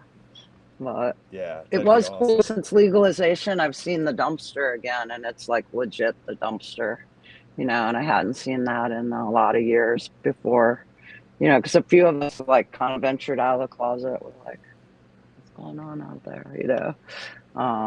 And having these little events where community can get together and do adult share stuff. And, you know, we're not at the point yet where we have like a social lounge, but that's kind of what we're up to here, you know, trying to get community together and come share our weed, you know, before it's like a rebel thing to do again here that's what I next month. want, actually. Yeah. Like, I'm The totally rebel. fine Yeah. with legal recreational cannabis, but I also Yeah. feel like, much like the heirloom vegetable community, we should Hmm. have our own little like weird subset where we can like Yeah. trade seeds and trade things and get together and talk stuff. We don't have to Hmm. have fancy licenses. We don't have to have anything like that. As Right. long as we're not trying to like, you know, make a bunch of money untaxed anymore. Like, they should allow small people to just do what they want, you They know? should, dude. You know, like They Ohio that's the That voted to would be regulate like amazing. alcohol, you know, and in an alcohol regulated market, you can make your own home brew and you can share it with your friend, right? And they're not coming in Yeah. your house to see how many beers you got, you know? So, like, And that's you been know, they're forever. well, the Ohio reason is I so backwards too. I wanted to say this earlier because we were talking about like how things were in, you know, you were saying the lessons they could learn from like Colorado and stuff. Ohio's like they're selling people tenths, right? Like a tenth. Yes. You That's know, what we would call a eighth, right? When you sent your friend to get a an yeah. hate. eighth and Oh then they Yeah. yeah. The pinch the hate. fucking, you know, stuff out of there. Yeah, dude. Like what? We're selling weed in tenths in Ohio because that's what kind of knuckleheads set up this. They know nothing Yeah. about our So culture. They know I nothing couldn't about our believe that. community, you for know, people that are like, younger, and it's not cheap. You know, like you were saying they're trying to Tenths tax. asking for a Yeah. tenth would make everybody think you were a cop back in my day, you know, like can Actually, I I get mean, half of I a half a I've never quarter from you, you know? I'm like, You'd be yeah, like, like a dude, tenth. what the fuck I've happened to my I've never eighth? heard of You that. know?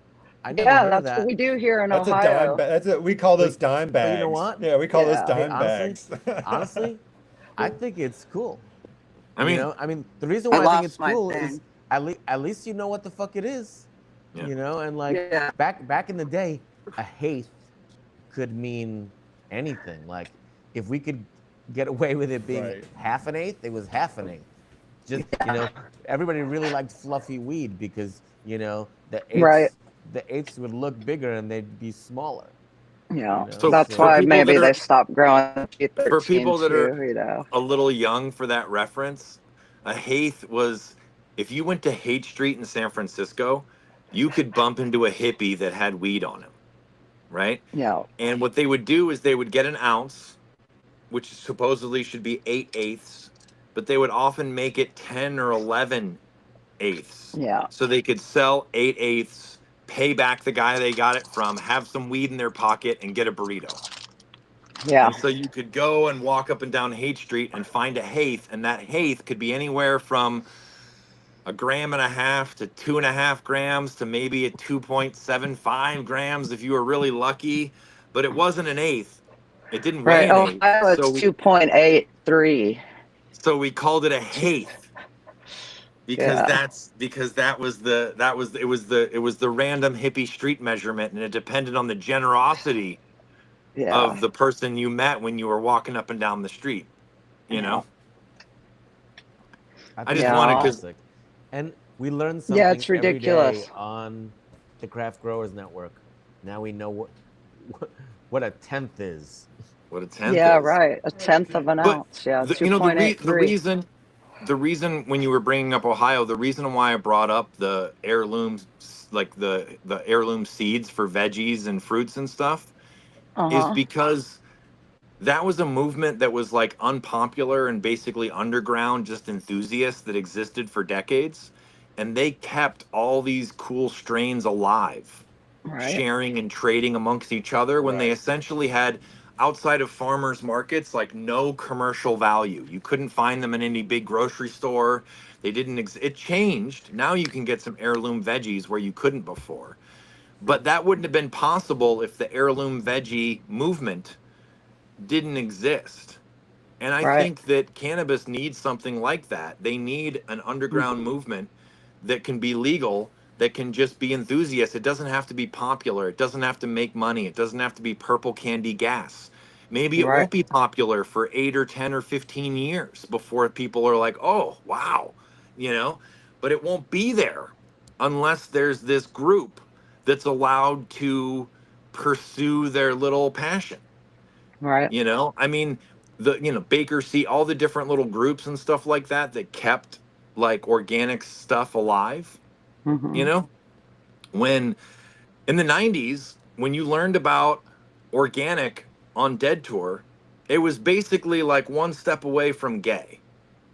You know, it was kind of like, what are you learning about this weird, perverted subculture? What do you mean organic? What do you mean there's old fruits and vegetables that taste better? It was like people didn't, people didn't get it.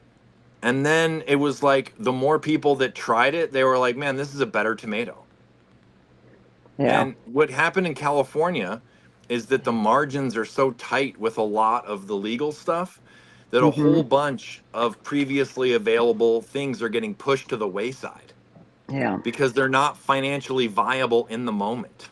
Yeah, they make it hard, and that way only their friends with big money can play, Like Like there's this whole movement that's in New what they York right do. now because New York Yeah. is like has like and has had for a long time like sort of a haze subculture. But now all the legal farms will like, can we get a haze in an 8 or 9 week package? Does it really Mm. have to take 94 days? Yeah. Can't we find something that's 60? And they don't get it because they're just looking at it from like a crop efficiency, turnover margins standpoint.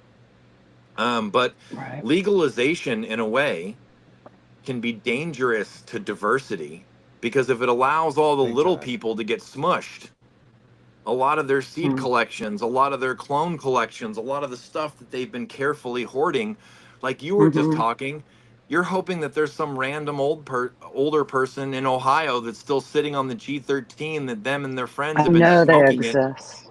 It's They've so been smoking it and they don't care what the changing market is because them and yeah. their friends have enjoyed it for a long time and they're Yeah. excited when the Yep. crop gets pulled down and it just gets Mhm. dispersed amongst their little group of smokers. And Mhm. those are people that are, without realizing it, preserving stuff, you Yeah. know? Yeah. I loved what you That's said it. about being able to trade seeds and all that kind of stuff. And with the Yeah, dude. impending, change to the hemp bill in November, when, Right. we'll have to see how that fleshes out. But Well, our if governor we had went an ahead and opportunity to outlawed be it. in local, yeah, if we could just go ahead and be in local clubs, where you could trade, and then, Mhm. like, Yeah. so Natso's in a club in California and I'm in a club in Washington, and we could somehow know about each other, and we could say, hey, well, our club is really loving this and your club's really loving this. How about we trade? And because think Oh about yeah. how much we've lost because we didn't share, because it Yeah. Right. was, Mhm. And if people it'd want be Yeah, and I so to, mean, cool to there's have little definitely stuff clubs. that old guards well, like the Death Star, like people are like, we don't want them to get it. Yeah. Who are they? We people, don't know. We don't even know who they are. We just don't want them to get it. Like people can't, yeah. things can't, the weird thing about herb is that things can't grow in popularity unless people can consume it and have access to it. Right. Yeah. Right. Yeah. Yeah. Hey, You know? I want to say something real And fast. it's sharing. Huh? Sharing is the key of being a deadhead. What? Yeah. There's some people clamoring for Saraquoia to finish telling her story. Oh. So Which story Lemon was G I story, telling? Yeah. I don't even know. Just Oh, the, like I mean just the that's lemon G, like what's going on with yeah. the lemon? I So just want to yeah, I say, like, mean, wait, before you do, this is a uh-huh. conversation. I always tell people that this is really casual, Yeah. and like me and Notsodog say, it's like friends just sitting on the couch and talking, right? Right. And Mm-hmm. so if Sarah was at our house, she wouldn't just sit on the couch and like talk for 2 hours straight, you know. No. And if Notsodog and I are there, we'd probably interrupt her train of thought and make her forget what she was thinking because she's been smoking a lot of weed too. Live So stoner Hopefully, yeah. conversations. yeah, But and yeah, I you no, know, can I'm I but can like you hang. know, the thing is like I always tell people that we're doing this for us and we're just enjoying this conversation and it's just That's it. it is what Yeah. it is, you know. Yeah. And we're getting to know each other too. Mm-hmm. Um, you know, one thing that's cool about the podcast is when we invite people on and we meet people and you know, Saraquoia and I feel like we're gonna be friends because we Yeah. share so much, like the love for Jerry and the plant and Mm-hmm. Yeah, you know, deadheads are so friends and a already. mindset, That's just yeah. part of the thing, right? I Yeah. haven't been on very long, Uh, but Gabby looks significantly more stoned than when I got on. I've been getting way too high. This fucking thing that uh-uh. Brandon gave me this thing. It is I'm just saying I've crazy. known him for I know. decades and he I just get was high looking now. significantly more cheesed I as think it's we also that progress. I'm older, and I think back in the day I would Huh. have been able to handle this a little bit better. I'll go But grab my Yeah. bong. I'll shut up. do it. So Ask her about Ohio weed so and I will be Yeah, quiet, I people just promise. really want to know about Ohio weed. They so want the to know about the lemon, lemon you know, G, and so the so lemon, we were growing that skunk misty. It was like head stash indoor, you know. But we didn't really have, I don't know, I guess the only thing we were really lacking was a timer. But we had the timer in the 12-12 room, but we would start seedlings like kind of where, you know, just a little shop light or whatever. And then we would put them in the 12-12 room to sex them, right? And then we would put them outside. Looking back on it, that's kind of risky, you know. But eventually, you know, we got some seeds, some pollens, found seeds in the a lot of seeds actually in that skunk misty, and it was pretty disappointing at the time. I was like, "Fuck, there's all these seeds," you know. But my friend that was the arborist, he was like, "We gotta set aside, you know, we'll get these seeds, find the girls, and then we got to cut them and flower them, you know, and don't like flower the main plant. And we can figure out if there's, you know, something good here or whatever." But we flowered a bunch of different ones, dude, and some of them were really terrible. Talk about terrible smell, you know, just like what the fuck is this kind of so when you think of edge of terrible cat piss smell, smell, you know. really, Yeah, like the cat piss side of the pine saw, you yeah. know. There was one that just wouldn't even get you high, you know. And it smelled kind of piney, you know. And we had given it to some friends, you know, and they were like, we called it the what. We had named it the what, which is silly. And then we gave it to our friends, and they were like, "Dude, this won't even get you high." We're like, "What?"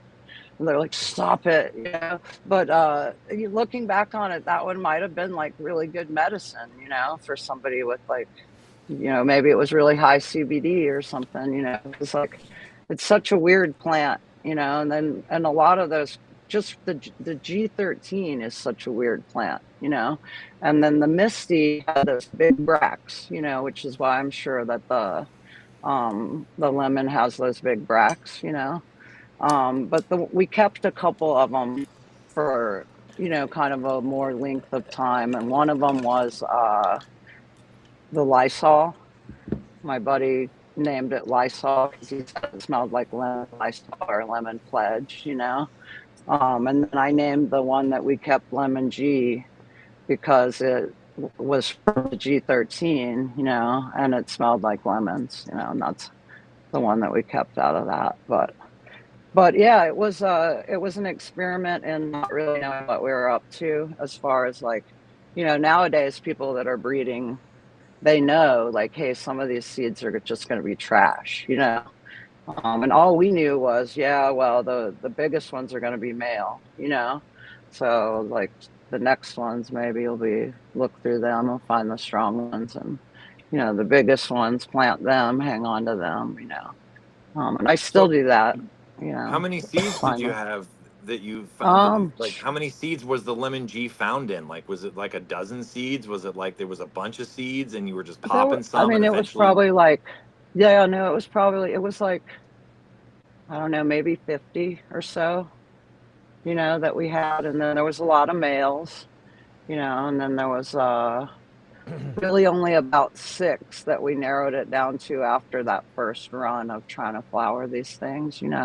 But it was like a year hanging on to different plants that we had labeled like 1 through 6 in buckets, trying to figure it out. But, and only because it was such a weird weed the first time we grew it, because otherwise it would have been like, because we weren't trying to be scientists or anything. We were just, growing some weed in Ohio, and there was a lot of good weed there, and we used to grow that skunk, and people did. I say people, but there was like a variety of the same seed stock that was the lemon G got kept from, that my friend was just straight calling skunk misty, and he had it around Columbus, but it wasn't the misty that was in our room that got seeded. So, and that Add to the not so confusion. that might be where that story you were asking, like, what about the skunk misty came from. So if it was like, this is the skunk misty before the year 2000, then it's likely that mom. And if it's like, this is the skunk misty after like 2001 or 2, then it's probably the lemon that was out there, that they kept calling that. Was it how? If you could talk for a second, maybe, because my friend had some more questions. Uh-huh. Was the skunk misty or the lemon G? Maybe you could talk about those. Were they short? Were they tall? How did it kind of grow? If you can They had remember or recall. big colas. So yeah, the Misty itself, like before we had Lemon G, the Misty was a memorable plant anyway. Like, it had a real pungent, nice smell. It was like a little bit skunky. It was a lighter green, but it was almost kind of wispy, like if anything is, I guess the lemon is too, if it gets hot, like it overreacts. It was a dramatic plant where it would overreact if it, like some plants you can get too hot, too cold, and they won't like completely become skeleton weed.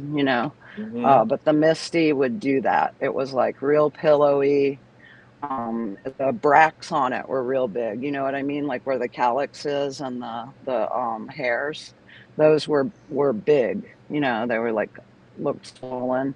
So that's what would stand out to me about the Misty. And I hated when we lost it, because that one When was did one you of my lose it, favorites. if you Um, recall? Early 2000s, right around that time. So, but yeah, So it there was a was a nice pre plant. 2000 skunk misty that was part of the lemon G creation, and then there was a Yeah, post 2000 skunk misty that was yeah. different. It That was was more from probably a just seed lemon line, G. probably No, I just think lemon G. I think it was just lemon G that my friend kept calling skunk misty. And he was around Columbus, and he hung out around the grow shop there, or like one of the 3 grow shops there. That kid did. But, Interesting. yeah, Because I'd never heard of skunk yes, misty before, but I was like, I will ask her, I promise. yeah. Because he Well, and was he people was were like, which skunk, and for a long time I wasn't sure, because we did have the super skunk specifically. And then there was a skunk one that was around. Oh yeah, So But Gabby you and I know, have a our lot own of skunk confusion, so I'm very yeah, familiar. There's a lot of yeah, skunk confusion. You know? there was a lot of skunks. Yeah, but yeah. And then like the widow too, or the whites. I was like, we went through this whites phase in Ohio. There was like the white Russian, the white rhino, white widow. What else was there? I don't know. Those are probably the But big three. yeah, yeah. How about the great white shark? Oh yeah, great white shark. Yep. Yeah, that Yep. was that same time period. Yeah. Yeah, yeah, yeah. We were, you know, because my buddy hung around the grow shops. You know, he would have different stuff. You know, like there was this plant called the four way, and I know it was a cross with Big Bud. You know, and maybe Afghani. I don't know what else was in there, but it was like some four-way cross. But we grew that for a while. Um, Most of the plants, including the dumpster and the Death Star and stuff, they would keep like a pretty even canopy, you know. They kind of grew the same, you know. They wouldn't get too. If you had them in like a 5 gallon bucket or whatever, they wouldn't get too tall. We grew a lot of plants in flood drain tables, you know. So they were all pretty easy to grow except for the lemon. You know, if you were going to do the lemon, you had to do like the whole space with the lemon because otherwise it'll like take over everything else in the room. You know, it was just beast mode plant. So, and she My still buddy is. from back there Yeah. monocropped her for a number of years. And Yeah. he said the reason he monocropped her wasn't so much that he didn't like other things, but that it was a giant pain in the ass to try to grow anything else with her. Right. Yeah, exactly. Dude, I have a mom right now. I had two, a mom, a strawberry lemonade and a lemon G in a 4x4 tent, you know, and I was gone for a couple of days, which is about all you can be gone in a stupid 5 gallon buckets because they need water constantly, you know. And I came back and the lemon had like just taken over the whole 4x4 tent and like pushed the strawberry lemonade into the side of the tent. And it still has like a crook in its bottom of its bucket where it was like pushed out of the way by the lemon plant, you know, and she's a beast mode, you know, like it's a Does she wild have tall, plant to grow, wide you know. internodes? Huh? Is it tight internodes and just a big plant, or does it have fairly wide internode spacing? So it just grows giant buds, like giant buds. Um, and they will connect after a while. Like we used to grow lemon in the mist systems, like the aeroponics, that you could Hmm. hide a gallon jug of pH behind, you know? Like you know how an old skunk Jeez. plant will like foxtail, R- like it'll be like right. like big giant cola, and then everywhere where normally somebody has a Yeah. little nugget on the stem is also Mm-hmm. cola. You know what I mean? That's how the lemon grows. So, That's Nice. awesome. uh-huh. I I love we how I some of the skunks almost look like coral because they would be Yeah, almost more flat than they were round. yeah, yeah. They're like foxtails. I think of them. You know, like my. Hmm. I have this very old There plant you go. called the Sorry, I Maui, lost my earbud. and Gabby and I grew it in a greenhouse one time 20 plus years ago or something. And we used to have this picture of Gabby hiding his head behind the main cola, and all you could see was like a Oh little bit yeah, of his ponytail and the corner of one ear because it Now just, that ear yeah, is dude. very Yeah, dude. identifiable. yeah, it Okay, was you know, like you see There that you ear, you're go. like, that's fucking Gabby right there. it was You know, Gabby's ear. Uh, Yeah. And but yeah, like cola's as big as your head. It was even just getting away with being able to grow something that big seemed like, I don't know, special or however you want to call it. I'm not Seems like even thinking. I don't know what's wrong with me, but this picture sits right by my desk. And this is me in Columbus, Ohio. Speaking of identifiable, like the forehead's gotten bigger, but it's this one right here. And here's some G13 can you wow. from can you 98. send me that picture? Yeah. Send it So to this me. picture sits right Well, here, if and you I was if like, you oh yeah, there's an Ohio grow right there. send me a picture of it and I'll share it. My buddy Can't see had a it Okay. good like bunch of that. these old famous Ohio strains. He's Ohio native and still lives there. And he got, I won't say who from, but he got sent a TK in the trading days, and it had hop latent. Although at the time nobody knew what that was, they called it dudding. And before he Yep. knew how it spread or anything like that, he'd infected like half his stuff. And so he's been sort of on the same quest as she has been, of like someone tucked away in Ohio has to have this, you know, this old G13, or he has photos of it and grows of it and all kinds of stuff. But it just goes Wow. to show that little isolated people can have stuff, and then a fire, an Yep. accident, a divorce, a breakup, an unexpected visit, and all of a sudden it's gone. You know, Yep. Yeah. Yep. Plants grow by the inch and die by the yard, and it just, oh man, it's such a heartbreaker, such a Find heartbreak. it. And I'm What somebody that hoards genetics. I need. Like I I I I just absolutely love genetics. I love seeds. Seeds are just pure magic to me. It's like that present under the Christmas tree that doesn't have a tag on it. Like it could be Mm. anything, and it might suck, but it could be anything. So I love seeds. I love to have genetics on tap. You know, I'd one love to thing I have a will football field say of moms. about that I think is kind of maybe important to mention too about Ohio or about states that are just recently opening up is that her hope isn't misfounded in that there are a lot of older growers who grow for themselves and their Right. friends, and it's not some big, maybe they're a mechanic, maybe they're a whatever, they've got their grow on the Yeah. side, and they're just basically growing for their circle smoke. And so they don't really care very much about the changing what's popular, because that doesn't matter. Right. As long as their Mm-hmm. friend group likes it, they're good. And so that is actually, these isolated people are like my hope of where some of these things are persisting, because they just Yeah. enjoy the smoke, and they don't care that it's not purple candy gas, or it's not this, or Right. it's not that, or it's not whatever. It's been working for them for a long time, and they enjoy smoking it, and that's literally all that matters. Yeah. Yeah. I thought the dumpster was gone forever, until 2023, and then somebody was like, "Oh, I met this guy at one of those shows, and he's got it, and I'm driving far away to meet him." And I was like, "I don't know who this guy is," super skeptic about it, because Dumpster is one of those legends, kind of like the Meigs County Gold or whatever, You want to talk So to about like the actually get dumpster it as a back, plant, yeah, the Dumpster is like like what you like super about it, nice. what it tastes like, So what it grows it like, all tastes that. like it tastes like Afghani pineapple, right? So it's got that like sweet, fruity flavor, kind of reminiscent of the gum and the other way that it grows. It's like a light green with dark red hairs.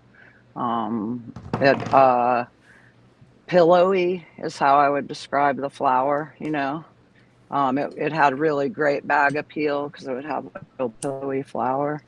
Um, and everybody loved it, you know.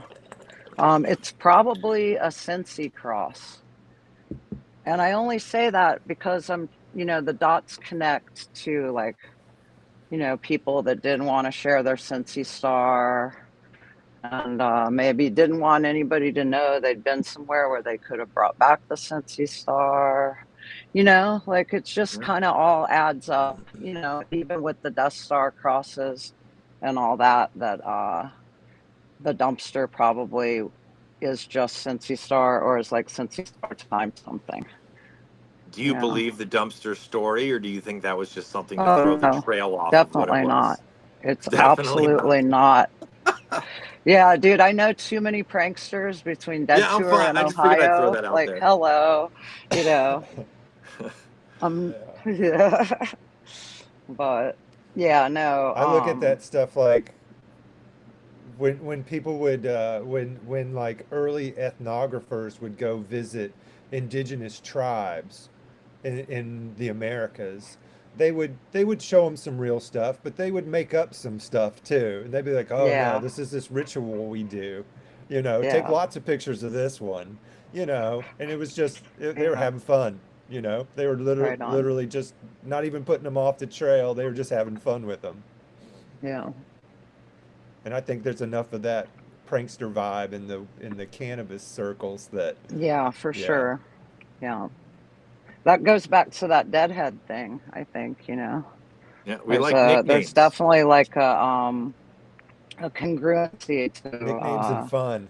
to deadheads. Yeah. Yeah, like There's a really lot I of go weed by that has. Q more than I do There's a Sarah. So maybe we should put it like throwing this. that There's a out lot there. of weed out there that goes by its tour name rather than its Yeah, right. God-given Right. name.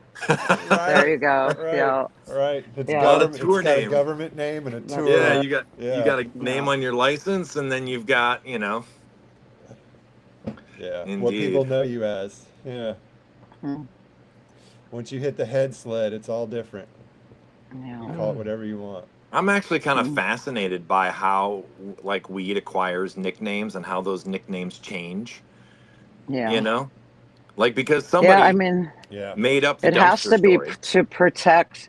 Yeah, but it would be to protect whoever it was that had been recently traveling out of country and come back with this. Yeah. Because people know, oh yeah, so and so was gone overseas, right? Like Yeah. people figure Yeah. shit out if you give Yeah. them enough clues because they want to, right? They're just like notoriously pesky, right? So if they have a story, then they don't ask you other stories, and that's like, Yeah. that's just across the board. Like people Nature want hates a facts, vacuum, so you can fill they it. want And facts, every person you tell the dumpster so, story to, that's all they know about it.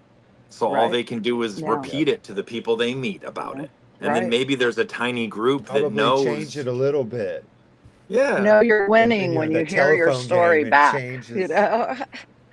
But, Yeah. Yeah, yeah, if it's even reasonably, if it's 50% of what it started as, it's really stuck well. Because I feel like that right. telephone game of, somebody tells you the story and then you tell them, and Mhm. there's always little things get added in, and Okay, well, the dumpster, there wasn't a dumpster. I mean, how likely is it? No, I get it. I'm not even And like questioning. if you were a gardener, are you gonna pull a plant out of a dumpster? Like really? And then just bring it into your Out of a house where your bust. plants are? Like what? right. You'd be like, that shit has bugs. That shit's in a dumpster for a reason, right? That shit's got like reason. the worst mites ever or something, like why would anybody leave their plant in a dumpster? I don't know, why don't we scrape it up off the sidewalk and take it into our house? What? That just reminds me of like the hustle of like how hard it was back in the day to get rid of your growing medium and all your plants. Oh, and like, right. that was a whole Yeah. thing. And I remember there was like a heady little restaurant that I would go to all the time, and a friend of mine owned it. And one time I was in there eating, and she's like, "Hey, let me show you something." And she brought me out back, and she's like, "It looks like somebody threw a whole like weed grow or something in here, right?" And it was me the night before, and I was like, "Oh wow, That's really yeah, silly. yeah, man." I would just throw your trash on top of it and let it ride. They pick up today, right? Well, That's funny. I encourage everyone to look at my previous video that I believe is titled "In the Toilet." I'm not gonna say anything else, but yeah, Okay. there's a toilet story. Okay. Oh. Okay. I mean, we should just, it's not fair to the other two. You should look it up, but Gaby used to flush all of his soil down the toilet. Oh my God, dude. And one day that didn't work. And he had No a real way. problem. And he was very nervous, and he lived multiple stories up. And man. so he had this thought that the entire pipe was going to be clogged. But yeah, he has a story about the best way to get rid of this. I mean, I'm not going to tell the story in the detail that I have in the past, but the one thing he needs to tell you is it was in Brooklyn, right? So okay. I was really scared to Be move hard. my trash around. Okay. All right. The next thing was the toilet. would flush so violently. Like, this is the type of toilet that no Prison one would sit toilets. on that toilet while it's being flushed because you felt like you were just gonna get dragged in, right? And so, like, it started off with a little something, and then Yeah. I put more and more and more in, and I would flush the toilet, and that shit would just, it would go right down. It was gone. I'm like, the New York City sewer system is the shit. Wow. But Wow. one day, I put some shit in there. Not shit. I put like soil, and it didn't go down. Oh, I'm like, oh my god, my life is Oh no. going, but oh my god. I go to the store and I get a plunger, which we never had before because you didn't need it, right? And I give it 2 pumps and I flush and it goes down. wow. You got And lucky. wait, and the best part of the story is, I mean, I was panicked. I was like, what's gonna happen, right? I continued to do it afterwards. I just I didn't use as much. Oh shit. Man. But that was a real thing. We used to. Wow. I'll tell them myself. Yeah, getting rid of. I did something similar, flushing the leftovers from making butter back in the day. I was like Wow. scared to throw it out in the compost, and so I flushed it, and I had to have a plumber come and like he went out to the road and turned the thing off and snaked it out, and he's like, "It's weird, you've got all this green shit in your in your pipe, but I think you're good now." Yeah. Oh, Wow. scary. Yeah, That's why we went to extreme lengths. I Mhm. always try to defend people like that grow hydro or different methods because I It's feel me. like a wide variety of people should be able to grow. And like the story that Yep. Gabby was just telling, if you live in Brooklyn and you live in an apartment and you don't have a place for like compost piles or Right. excess soil, you can't carry giant bags of soil past your neighbor and past their doors.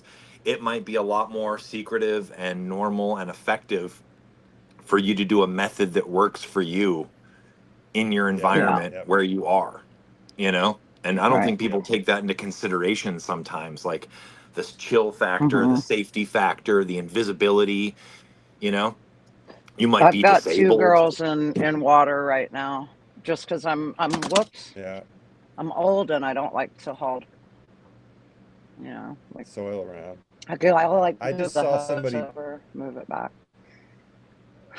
I I just mean, saw yeah, somebody Sorry. posted Oh, something saying sorry. about that the dumpster got because there was a story or whatever from the dumpster crew, and Mhm. because they were getting raided. I came home one time, and I allegedly had several hundred plants in a prohibition state, and I came home from work one day, and there was a business card on my front door from the sheriff, special investigations. Call this number, handwritten note on the back. Call this number as soon as you get this. And I was like, oh my God. So first thing I did is call somebody to come get my dog so my dog doesn't get shot. And then I broke down, a 10 lighter, and I moved it all into the attic of this is downtown Charleston, like, Yeah. really uptight. So I moved the whole grow into the attic of the art store that I managed in downtown Charleston. I'm talking all the plants, the lights, everything. Call the guys the next morning. I call the sheriff, and they were looking for an old roommate of mine that had like stolen Wow. his car back from a Pep Boys or something after it's sitting there for so long. And so like it's really weird how plants end up in weird places. We had a Mhm. system if we had to move houses where we would do it in a van, in a big Econoline van, and there would be a car in front and a car in back. And the trailer car, like, we'd get you out, but like you had to be willing to like get into a fender bender with a cop car if you needed to. But that Yeah. van Right. had to go wherever it was going. And so there was a car in the front and a car in the back, and we would move ridiculous numbers of plants, just insane Mm. numbers of plants. It's crazy Yeah. to think about the risk, the 30-year Yeah. sentences, the things that we, Yeah. you know, Yeah. Definitely moved a lot of tall, tied off garbage bags, I mean, it's black crazy garbage because, bags going out. Yeah. like, for me, the risk, like, I think about it now and I'm like, how could you do something so crazy, right? But the risk reward, right. like, having to drive, like, take that stuff into my car and find another place to dispose of it and not get busted doing it. Right. And it was Terrifying. going down the toilet. It was I It mean, just, was working. you know, it was going There- down the Yeah. toilet. It was There's no a- problem. It started off innocently with just a little, you know, like some leaves and stuff, right down, you know?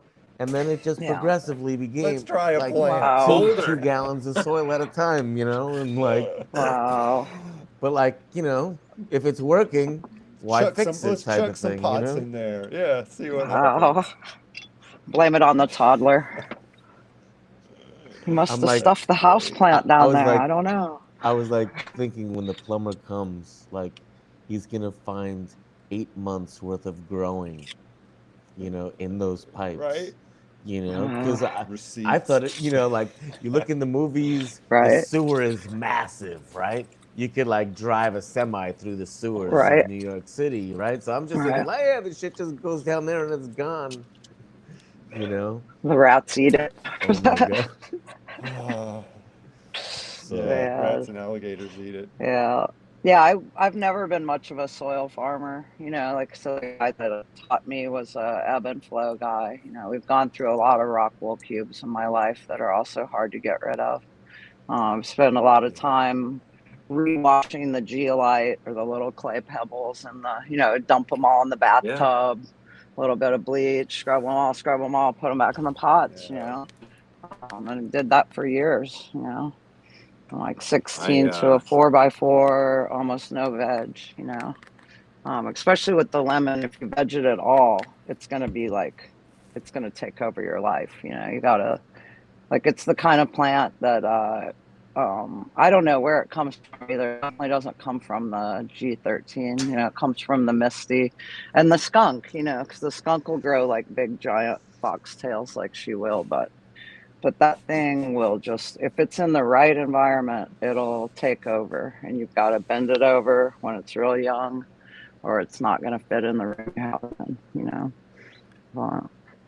I can tell you that I used to grow with rock wool in Chicago, Uh-huh. and you know, there's those like commercial yellow like floor mop, you know, where you've got the handle Yeah, thing yeah. you You squish. squeeze them out. Yeah. When we figured out that we could put a rock wool chunk in there and squeeze it out Wow. before we put it in the Wow. garbage bag, we Yeah. felt like Albert Einstein. It was Yeah, like I we bet, had dude. unlocked a Wow. secret, and Yeah, now the that's pretty garbage good.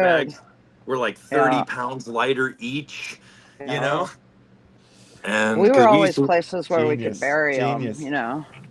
We'd like bury no, them out in the yard and shit, and then put them in the hole in the bottom of our outdoor, you know, I because then it would would do hold moisture. exactly what homie did. We would drive around looking for unlocked dumpsters, of which there Wow. was only Yeah. so many. Right. There was Right. no burying in Chicago. Everything was Yeah. Right. concrete. You guys are always in the city. I've like not really lived just in a city I in a also long worked. time. I worked in hauling Yeah. stuff tattoo in shops Yeah. for 20 years. And there's Oh nothing yeah. in a tattoo shop dumpster that anybody, like that was my favorite because Huh. there's hepatitis and Right. HIV. There's a lot of stuff in a Needles tattoo and shit. dumpster that you don't want. So it was my safest place to throw stuff because nobody dumpster dives at tattoo shop, you know. That is a Hopefully they good don't, thought. you That know. makes sense. So So you, wow. how that was big my would you when safest spot. you would I want to follow up on that for a second. You would do like Yeah. 16 lemon G's in a 4x4? Right. With almost How no big? veg time at all, you know. Like 3-4 Uh, days from rooted clone Single and pop it or cultivar? something? no, maybe like 3 weeks, 3 or 4 weeks. You know, no bigger than like And is it just you mostly know. one cola? Yeah, you want to keep them. Or like if because you're gonna have to break it, and the side ones are gonna come up. So it's never just one cola, because eventually it'll need bent over or it'll be too So you tall would for super the crop it a room. bit. Yeah, I would for sure. Especially because the tables are already a concrete block high. You know what I mean? Because you got to get Yes. the res under there. You got Right. to be able to move the res in and out. So they're already like, almost 2 feet high before you even have a plant sitting there in the cube. So then you really usually only have like another 5 or 6 feet of headspace, right? And So you've got a light, yeah, and it can't exactly. get too close A to the hot light. ass light. Yeah, exactly. So bending Right. her over is like a pretty immediate thing to do. So yeah, because if When you I try, and then like we would give them a lot of silica type, um, like stuff mixed into their res and stuff. Because otherwise you have to trellis them, and then if something happens to one of them, it's harder to move them around and stuff. But if you give her extra silica, she'll like kind of just stay sturdy. Even if you bend it, it'll How stay many there. days Silica's would you where it's take her? at. I So, feel like all hmm growers. yeah. In flower, like two and a Mm-hmm. half, almost 3 months. Yeah, 3 months usually. So like a So, 90-day plant, yeah. Well, like 80 days, 75, 80 80 days. days. Yeah. Yeah. Although, if I have them in a NFT or like the heavy nutrient film, sorry, that's my coffee Mm-hmm. pot rinsing, or the aeroponics where it's like, then they can get done like 65, 70 days. So Hmm. it'll like So literally shave almost 2 weeks off the flowering time. If you have that's like, yeah, yeah, that's some of my favorite method for indoor right I'm now, messing fascinated around with the aeroponics.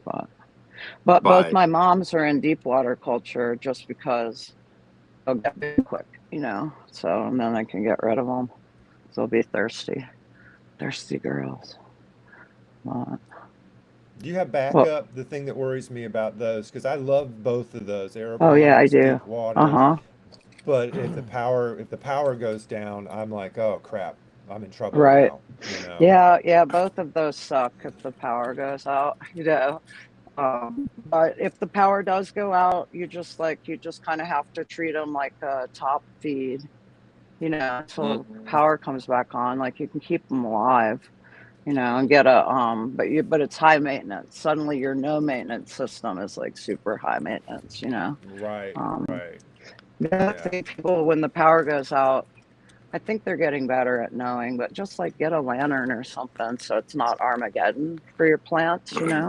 Just get like a flashlight or Right. something in there to keep your 12-12, 'cause it'll keep them from being like, oh, the world's ending, maybe I should harm Because or South something. Carolina, we would get Yeah. hurricanes and we'd lose power for 2 weeks, so we had to have Yeah. generators, just Yeah. because, and it Oh, yeah, wasn't suspicious. The I whole do have neighborhood would backup be on it. generators.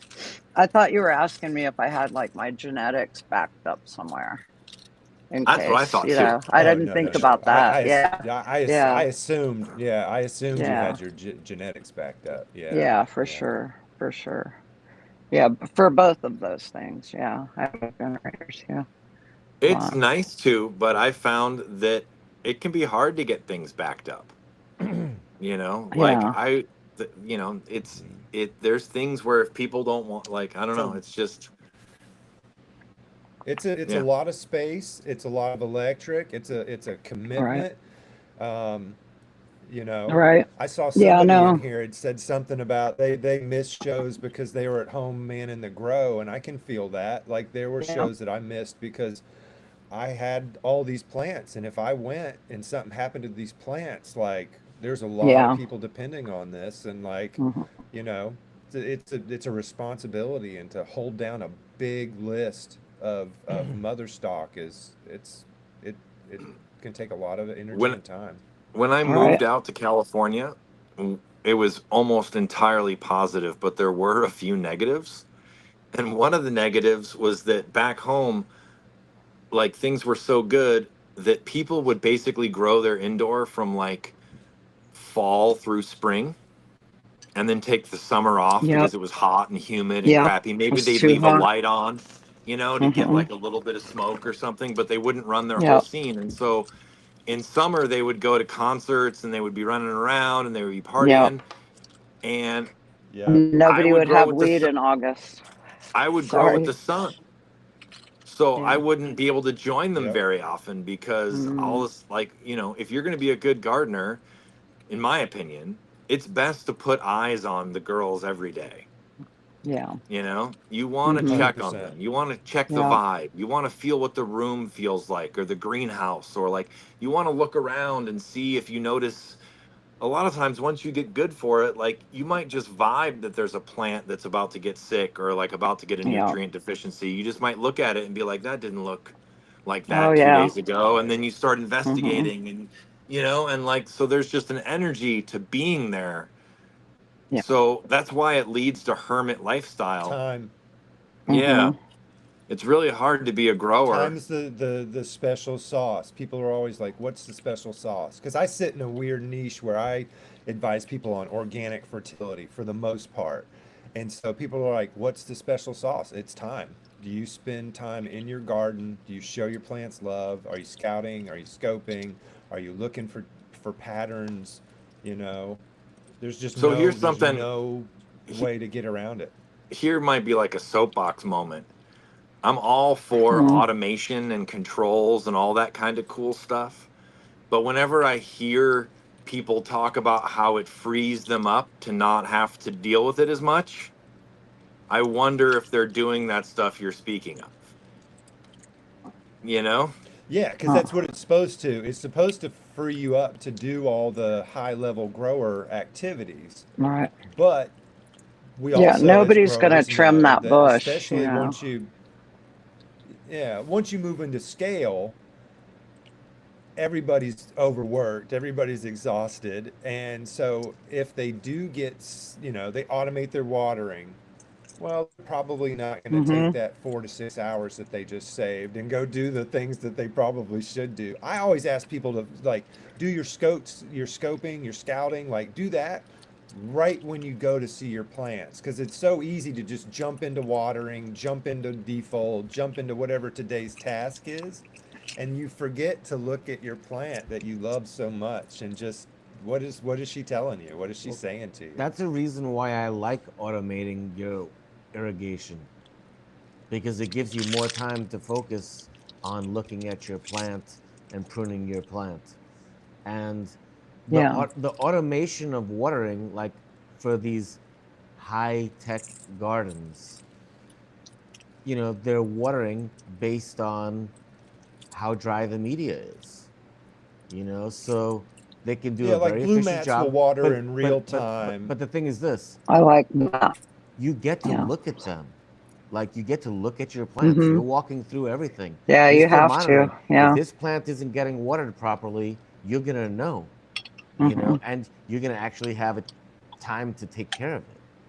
Whereas like in the other way, it's just like, oh, this plant didn't get watered. I'm gonna just dump a little extra on it now. You know, I, the On tools that are scale, I think you available, have to automate that irrigation. are available are great. You just can't put too much into it. Yeah. Like you still have to be a grower. Hmm. Like Yeah. somebody that doesn't know anything about cultivation, given these tools, is going to fuck up. A good Yep. cultivator using these tools can use it to their advantage to help them learn how to do better. And can still fuck up. Hmm. Yeah, of Can course. still fuck Yeah, up. I mean, of Yeah. how course. long is it? I mean, Right. between everybody, like what, 160 years probably of growing in this foursome right here, and I still fuck up Yeah. plants. I Yeah. still do it. One of the one of the things that like actually constantly made me a better gardener was when Gabby and I had the shop and we worked, there. In Mendo, that was sort of like the green rush golden era for Mendo, right? And Yeah. there was lots of people that would come in that would want to buy new stuff, but there was also lots of people that would bring us their problems and their fuck ups. So a significant part of every day was like working through, this is how I fucked up. Yeah. And over time, Fix you it. start hearing and figuring out how to solve hundreds and hundreds and hundreds of different kinds of fuck ups. And you're like, man, there's a lot of ways to fuck up, you know, and you start getting patterns on how to avoid fucking up. And then you realize that a lot of adult life is just avoiding fucking up. You know what I mean? Like it's not all of it, but there's a big percentage that's just sort of like steering away from disaster. And, you know, and so, yeah, I work at a grow shop, you know, so Tragedy it's constant, averted. like, you know, people wanting to, you know, figure out what's wrong with their plants, you know, so. And there's And you can be end up, all kinds of things wrong with them. And sometimes it's just like, dude, you got to water it more, or you got to do things consistently, you know, or it just, or you quit know, touching it is something right. I feel Don't like I water tell it a as lot of much. people. Yeah. Quit touching it. dude, I Leave it believe, alone, not all man. plants, but I definitely believe that some of the plants that I have, the quality is improved if at certain times in the grow cycle, like I don't want to say overly dry, but they get pretty dry. Right. Like there's some strains that do great, like at a certain moisture level the whole time. There's other ones that I feel like they do better when they get watered, and not that they're wilting, but like that they're pretty dry. And you know, when you water it again, and that seems to help. I don't think the lemon would be one of those. Because it's like if you mess it up at all, you're gonna get skeleton weed. Oh with yeah, the that's lemon. not good. I think that's another reason why a lot of people don't try to grow it, you know? Because it doesn't matter what it is that you did wrong, it's just going to be like not produce, you know? I've even learned that over time where it's like, oh, this one's going to be a pain in the ass because, you know, it got left in the shade or whatever, you know, and I'll just get rid of it because I've learned that that one's not going to produce. It's not useful to keep giving it my energy, you know? And that's just, you know, kind of stuff you figure out over time with your plants, you know? But some plants like will grow a cool, even canopy and they're easier to grow than others, right? So I feel like I do think the prohibition forced us to be economical in our choices. Like if there's a plant that's not performing because of the risk, because of the expense, like it usually got kicked out. Yeah. I look at it like dating. Like every plant, I have to figure out what I have to do to make that plant happy. And then I have to figure out, do I want to go through that and do that? Right. You know, That's and if funny. before you go there, there's certain things that every woman or every partner is gonna like, right? You already know. There's certain things. There's certain things you can do to get off on a good foot. Yeah, they definitely. None of them I want to thought die that of was thirst. you falling from what I was saying, Saraquoia. No, that's funny. No, I moved and I kicked my. They are girls. Whoa! They are girls, but I just look at it like what you just said. When you grow a plant repeatedly, there's certain things where you learn this technique works quite well for this particular plant. Right. This style does not. If you freak this plant out like this, it won't give you the it's weed over you want. for you after And that. so the more you grow it, the longer you're in a relationship with the plant, the more you learn how to make that specific plant happy. Where like when you just start dating the plant, you might do something completely like not even intending to cause harm. But man, she didn't like that at all. Right. It's like your best. Yeah, it's your best joke. It's your best joke, and she hated it. Yeah, you put peanut butter and you put peanut butter in the meal, and she's allergic. You know, you just don't know. You know, she goes into anaphylactic shock. But like that's what dinner. what she just mentioned was like, oh, the lemon G wouldn't like that method at all. Right. Right. Yeah. No, I mean, it doesn't like a lot of nitrogen. Like, well, if you guys ever had a plant that'll get that claw. If you give it too much grow and it does look like dark, almost olive and dark green and then the claw. Well, the lemon will like get the claw immediately, you know, like you cut, like when I was flowering, I ran these plants, my 6 plants I'm allowed to have in a little old school rainforest system, which is aeroponics, you know, mister. And Yep. I ran them with a formula that was a 05, 40, 30, like almost no nitrogen the whole grow, just because I know from time that if I just give it some silica and I don't give it all the nitrogen, then it won't get the claw. And if it does get the claw, it'll stunt it for like a week or two, And like when you're growing a plant that flowers for well over 2 months, you don't want to stun it. And if it is stunted and it's like, I can put another one in here and start over because it's going to be the same length of time. I feel like you can recover from mistakes in veg, but once you Yeah. trigger into flower, every day the plant is doing important stuff. And if you want the best Hmm. quality flower, it can't spend a week or two recovering from some Right. mistake that happened, you know? Um, And Yeah. that's why I love photo period. You can hold it until it's just perfect. I love a photo period plant above all Yeah. things just because I can hold it until it's just perfect. Yeah. but And I can hold it in veg indefinitely. I think that it's something that's getting a little lost with people like trying things a bunch is that it really does. It used to be harder to get clones, so you'd be kind of stuck growing the same thing over and over, Hmm. or the thing that you had just worked for whatever you were doing, so you kept it for Right. longer. So as you grow it crop after crop, you start learning more and more about her and what you need, how she wants to be fed, what kind of temperatures does she Hmm. like, too cold, too hot, too close to the light. Oh no, Right. is she Don't mold veg it. prone? Like all, Yeah. and Right. so you start to get this thing where it's like if you've had a plant for 10 years or longer or something, Hmm. you really have her dialed in terms of what she needs, Hmm. you know? And Yep. you just give that cutting to someone else without any of that knowledge, and they're on that same journey from the beginning. They start all Right. over. That's Yeah, they're true. like, what is this? Yeah. What is this curling? What is this dark green? Why did I stunt Right. it? Why did like and then the Yeah. other thing about like the getting too dry or whatever is like this thing that I did to this other plant, they loved it. Yeah. Mm. And this new plant, she wasn't too pleased at all. Huh. Even Yeah. though it was the same Well, thing. and it's crucial that we're only flipping one dial every time because like maybe Hmm. adding that silica is why you don't have to water it often. And so Hmm. I don't know if it's the genetic or the addition of this input. And so like it's important to only flip, keep a control and flip one toggle each round. Yeah. And that takes a lot of time, to really learn a specific cultivar. I apologize. I've got a 12 o'clock that I've got to be in.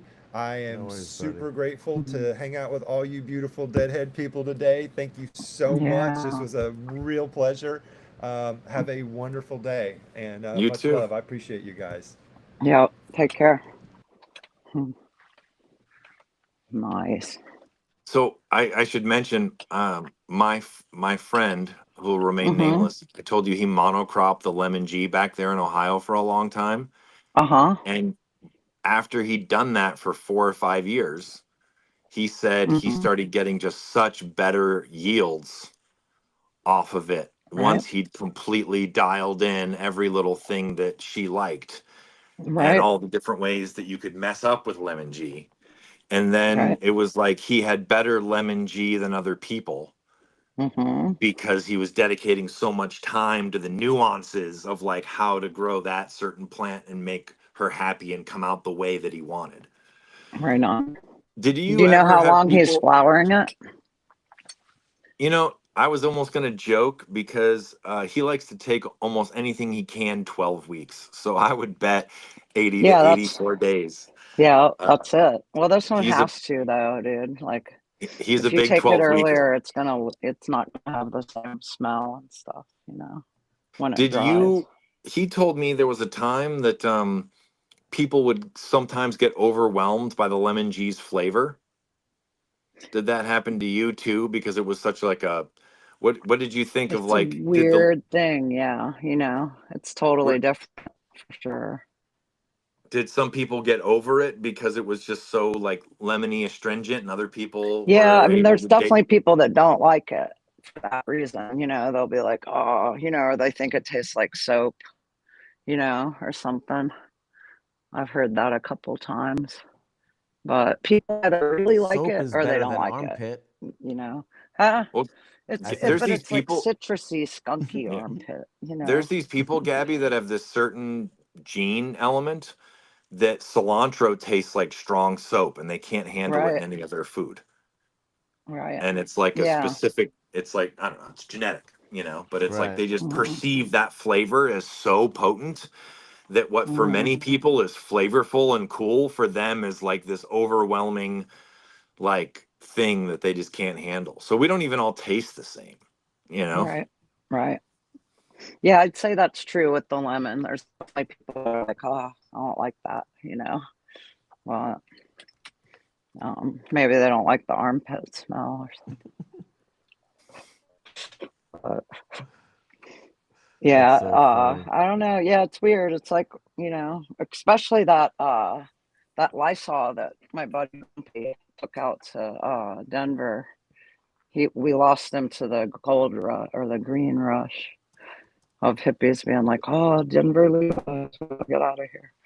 Some of them have returned to Ohio, but many of them are still in Colorado. But the one he took was more piney, musty side of it and less like sweet lemon drop, but they both definitely, it's still like lemon, but it's like lemon pledge or something, you know. I probably would like lemon sweetness more than lemon pledge, but that's just my That's personal. what, yeah. I mean, I got rid of the Lysol, the Lysol. I don't know if you're familiar with Durban poison or not. Yeah, The a little Durban. bit. So the Durban flavor, it's got like that musty, kind of Mm-hmm. piney, musty flavor. It's really unique. So the Lysol was kind of like that, but lemony, you know. So, but I don't know what the Durban. I don't know what it comes from, like what lineage it has. The Misty is Northern Lights and White Widow. So So the skunk like misty the was Misty was this was this Misty times early some kind skunk, is what I early. understand. Yeah, it could be a mystery, but that's where I'm at. Okay, so Something That's let me my is just put final this in my always answer. head. I have mystery. no friend I can find. So skunk is slightly unknown. The misty part is NL by White Widow. Yep. So skunk misty is NL White Widow times some kind of skunk. Right, which is probably early skunk. Probably early skunk, but not certain. Okay. Right. Yeah, that's really where I'm at. Like we were like, cool, different weed, and like let's Yeah. grow these seeds because they're good, because we like the weed, the seeds will be good. Like because we would get the G13 in seed, and we would grow the seeds. But those had the same parents, what we had were two completely different parents. So that's when you get all the fuckery seeds that don't get people high. What? And stuff like that. That's just the way it goes when you've got new Yeah. When you're genetics that you're selecting. working with. Mm-hmm. Yeah. So, Mm. are there any other Ohio strains that you think we should discuss, or any other history? I feel like we missed a whole Like, bunch, but oh that's yeah, just the for way it sure. is. Like the Death In Star, just a couple right? of The Death hours. Star is Ohio proud. That's the diesel. You're a diesel guy. Yeah. And the Cincy Star made that Death Star, and it's a really popular, very heady weed that came out of Ohio. Like I used to do some gem shows in Europe. We do the Mineralentag, and the first time I went to Amsterdam was 2001. Um, and there was this one weed there they had that was called Snow. And it was super frosty, like most weed wasn't then. It was like frosty, like that, cookies or whatever nowadays. It's not the jelly donut. I don't know. But otherwise, they really didn't have anything on Ohio even then, you know. And then the next time I went back to Amsterdam, I would be like, "Where's your good weed?" You know, like, but where's your good weed? They didn't have that snow nor anything else that was like as good as our weed we had in Ohio, really. You know, um, like a lot of good weed came from the Midwest and was even taken to Amsterdam, like the Indiana bubble gum, right? Like that's weed that somebody from Holland came here and took back over there, you know. So you know, that's why I'm always like, well, we're the Humboldt of the East Coast, you know, because it comes from here and it's been kept close here by people willing to take those risks because they know that the plant is a medicine and it's an important part of our culture and our community, you know. And we did like kind of share with each other, you know, and but we kept shit close, you know. Like I traded the lemon for the Death Star right before the guys that made the Death Star moved out west and brought it back down here, you know. And now there's a few other people down here that have it, and you know, we keep it close. That's one of those weeds that's I think hard to grow well, you know. And people maybe give it different nutrients or don't grow it the same amount of time as some of the other people that I know that grow it do. And they're like, this isn't the same weed, you know, but it really is finicky about how it's grown to get it really nice, you know. The Death And Star. it's yeah, the Death Star, and it very much takes after the Diesel more than it does the Cincy Star, right? Like, are you guys real familiar with Cincy Star? I'm not. Anybody that could No, just describe it for me? No, No, not me. no, no. yeah. That's I mean, another I one of know of those it. ones. I have my Yeah, like that's what I was asking about because But the I'm ogre inviting was. someone that will. yeah, cool. Yeah, he'll I know can't right wait. now. Yeah. But how long do you take the Death Star?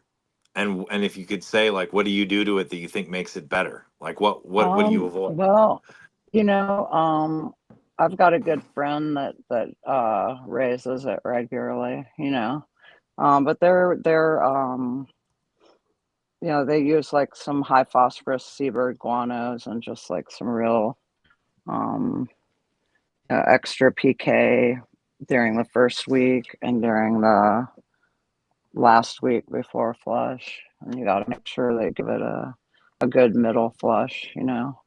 Mm-hmm. Um, but people, I don't know, people on the internet were like, oh, flushing is bro science. I was like, what? You know, and maybe there's just like people who run dispensaries say that because they don't want to like waste time flushing it or whatever, you know, but I know 100% that flushing will make a difference in the flavor of your weed and in the smokability and all that, you know. Do you want to So, open up a can of worms? How much time oh do you how no. much time do you have, Sarah? Well, I mean, I have all day, And, but and we my could just turn opinion this will we could not turn this be swayed. conversation we My could turn this opinion will not be conversation into swayed. strictly Why the do you think flushing it's brain conversation. science?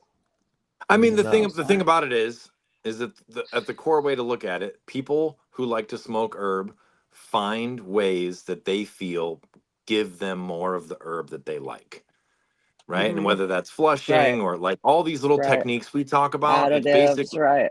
Yeah, it's Mm-hmm. all basically about like, you know, when I do these methods on this plant, I get flower that I enjoy more. And if I Mm-hmm. do these other things, I get flower, you know, and so Right. like people can talk about the science of flushing or whatever, but it's like if you've grown a plant for a long time, you know how you like it to come out. Mm-hmm. And you know when you've hit that mark or not, because it's like you're packing it in your bowl or you're rolling a joint or something. And so you know Right. that you're Mm-hmm. happy with it.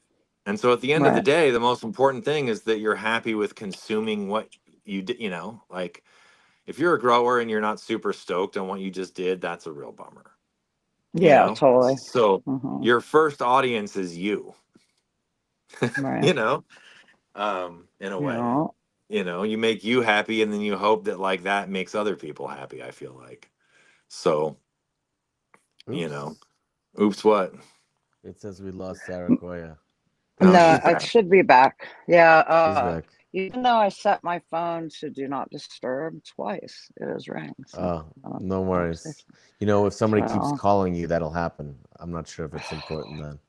pesky. No, it's a different person, but twice it's rang is what it says. Even I, though, you know, you I know, wanted to make sure to have time to talk to you about my post that we made, the last one about the Book of Seeds and the grower, but I want to make uh-huh. sure I also don't cut off any relevant discussion about the story. Do you think now's a good time to transition? Yeah, Sure. sure. Yeah, we could do it. So we made this video, and I know that you saw it, Sarah, Mm-hmm. because we talked about it a little bit, Mm-hmm. where we we talked about these seeds that we got, that we inherited from a female breeder from the 80s, or she started breeding in the 80s in Humboldt. And one of the comments that was made, actually, a few comments were made, were negative towards my buddy and guest that day, John, who said that he felt that the story was unique because it was a female grower. And somebody was so mad that they actually demanded a retraction. They were like, you Uh-huh. need to make a retraction because you're saying that this is only special because it's a woman, or minimizing it, or trying to say that it's only more special because it's a woman. And, so here we go. There's no retraction. but, but I want to make it clear that the way we think about it is, it's a statistical thing. There were Yeah, for very sure. few women Yeah. doing this at the time. And even today, Especially the single women, like yeah, women with a doing it by with a themselves, kid, yeah, Mm-hmm. And then there was saving that whole seed bank, that's like hard work and shit, and like keeping track of all that stuff and, yeah, and spending her winters doing that, like that's the real dedication to the plant, that she had. And I think it's fucking great. And I do And think that we're in a man's world, dude, who wants, you downplay that all you want. That's facts. and Like that's a man's yeah, world on so many levels. Um, and so I think that it's great to lift up women and make sure that we mention, whoops, there I go again, that the person that that's being honored and remembered is a girl, because that is like the real deal. I've grown with a lot of people. I've Padawanned a lot of people in my time, pass torches along to them, and almost all of them are men. A I was couple going to ask different you, sets of how many single, women you've you inspired to know, grow. I mean, and there's one that I know, like the Team Death Star crew. That was a couple, and then their other friend that was also a male. So there was a few other girls around, but like that's almost all men. It was almost all guys. Um, and I don't think that it's because women are, it's just like, I don't know. It's a man's It's just world, what they dude. decide. No, I You think it's know? just what more women chose to do or not do at that time. And it doesn't Yeah. say that women aren't, as good a cultivator, and that's why it was just life choices. They Right. decided to they Right. decided to do other things, and I want to take the Well, it's time. hard work too, well, like one it one is. thing I think of living up here is that for a woman to raise her family in extremely rural backwoods, top of the Right. hill, Humboldt. Outlaw country. Yeah. Yeah, there are different Yeah. elements. You're not in civilization exactly, Mm-hmm. and there's a weird element to herb at times that isn't always Mm-hmm. pleasant. And so there's certain, like the type of women that were drawn to that, like, I mean, I tend to think that like some of the best ones I know tend to be women. They tend to have more care to it. They tend to be good at like multitasking. And they just have this relationship. It seems like it works, but Yeah. it's male dominated, especially in Hmm. the hills, because the hills were kind of wild and like unregulated.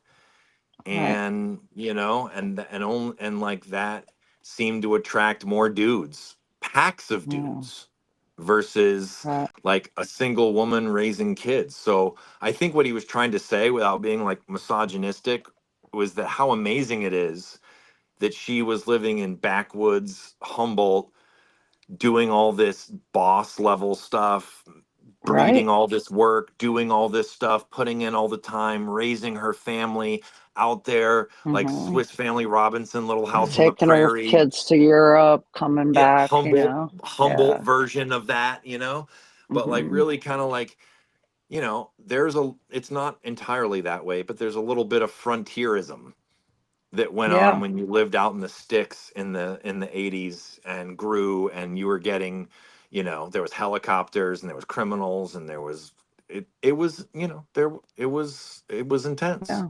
And so I That think was he was trying to dangerous for sure. celebrate that about her. That Hmm. was the impression that I got off it. He was trying to celebrate what a multi-talented badass she was, It was that kind she of saying like, achieved. "Hey, look, it's not just men." There was Hell a yeah. few Yeah. awesome badass women that were surrounded by this, male dom, and they kicked ass. And then And big Yeah. better what? and And crushed look what she it. did. And Here's the yeah, proof. and created freedom for Well. herself, and Hmm. and all that. And Yeah. like you know I mean, I knew some women here that they broke up with their dudes and they had a couple young kids, and they used the 215 era to both support their Hmm. family and raise their children by getting to spend a bunch of time around them, Yeah. you know That's awesome. and but I mean, it's just a fact that I don't care which way you slice it, any era of the weed thing I've been in, it has been pretty male dominated for whatever Yeah. freaking reason, And you know Yeah. Well, just I think the risk is real. There's like, and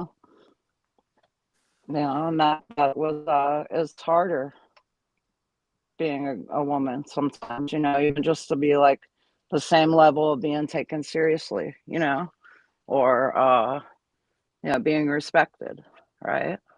So it does take a woman that's like, okay, I'm gonna hold this down and hold my line, and not everybody is gonna do that.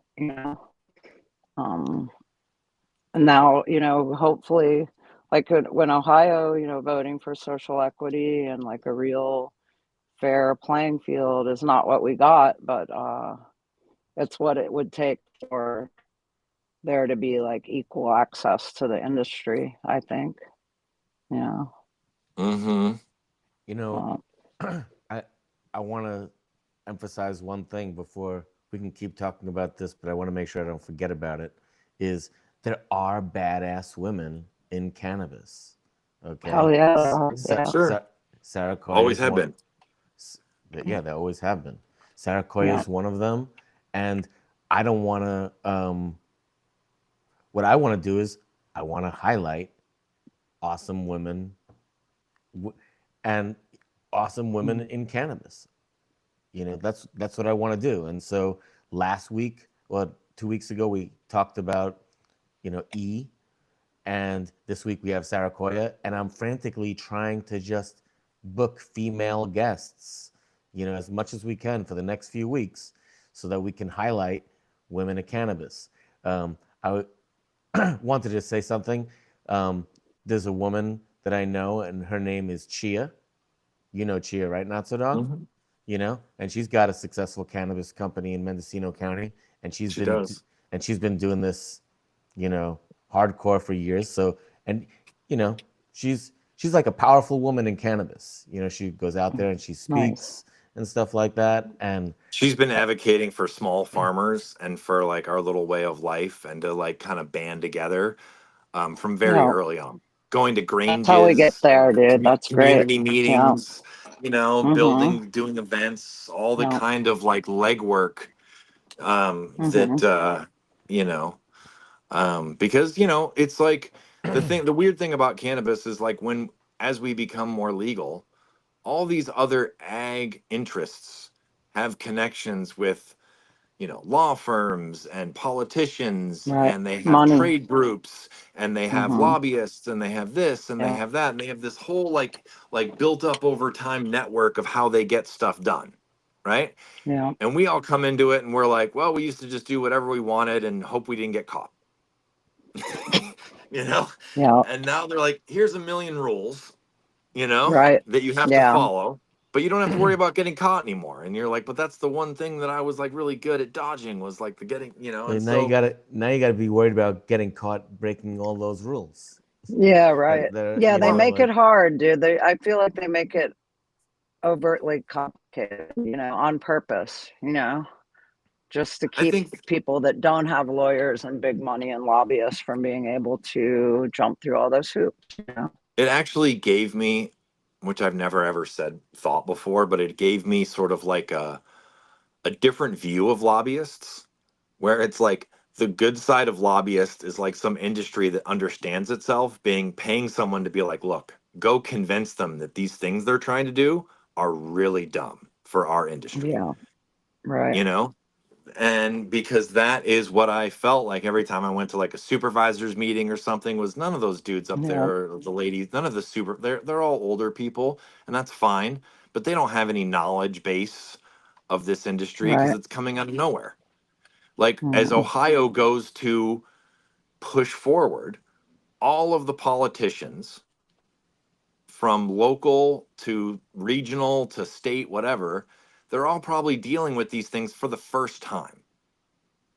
They're not educated about them, you I know, mean, we try to educate these guys, but it takes a but while, yeah, you know. or they have cognitive dissonance, right? Because they've already got the lobbyist money in their pocket. Like, I hate to be so blunt, but like that's where we're at. I really feel that's where we're at in Ohio right now. I think And the every only state, thing that's going to change anything is the people banding together and pushing back and saying no. We have the opportunity to do that. The group here is submitted the second round of signatures to the Attorney General to get a referendum on the ballot this fall that would push back the Senate bill that the governor just signed. Because otherwise, as of March this year, not even waiting on this 1 year federal hemp ban, our governor is going to go ahead and ban intoxicating hemp products and fuck over all of the people that paid to jump through all of the hoops to be part of their hemp program. Like, fucking so shame on them, dude. Can I, you imagine being I, a farmer and going through all that and then they just cut your nose off? I We're went out, sorry. I went out to New York 3 years ago, I think, when they were first opening up for a season, and they only gave licenses to grow to people that had previously had active state hemp licenses, Yeah. because things they had done previously had hosed all those people badly.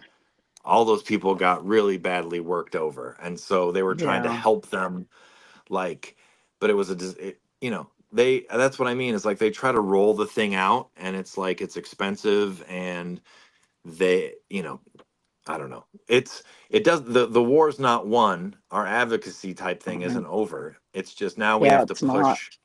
Now you have to push for the way you want things to be. Yeah. You're glad they So, accept that you're not an awful human being and a total criminal anymore, but you still have to push for like the way you want the thing to look and work. yeah. Yeah. I mean, but over and over again, right? Like, Ohio just passed this law where we were like, cool, we want, money for our cities.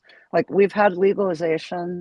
They've been selling cannabis to any adults since December 7th of 2023. So now it's 2026.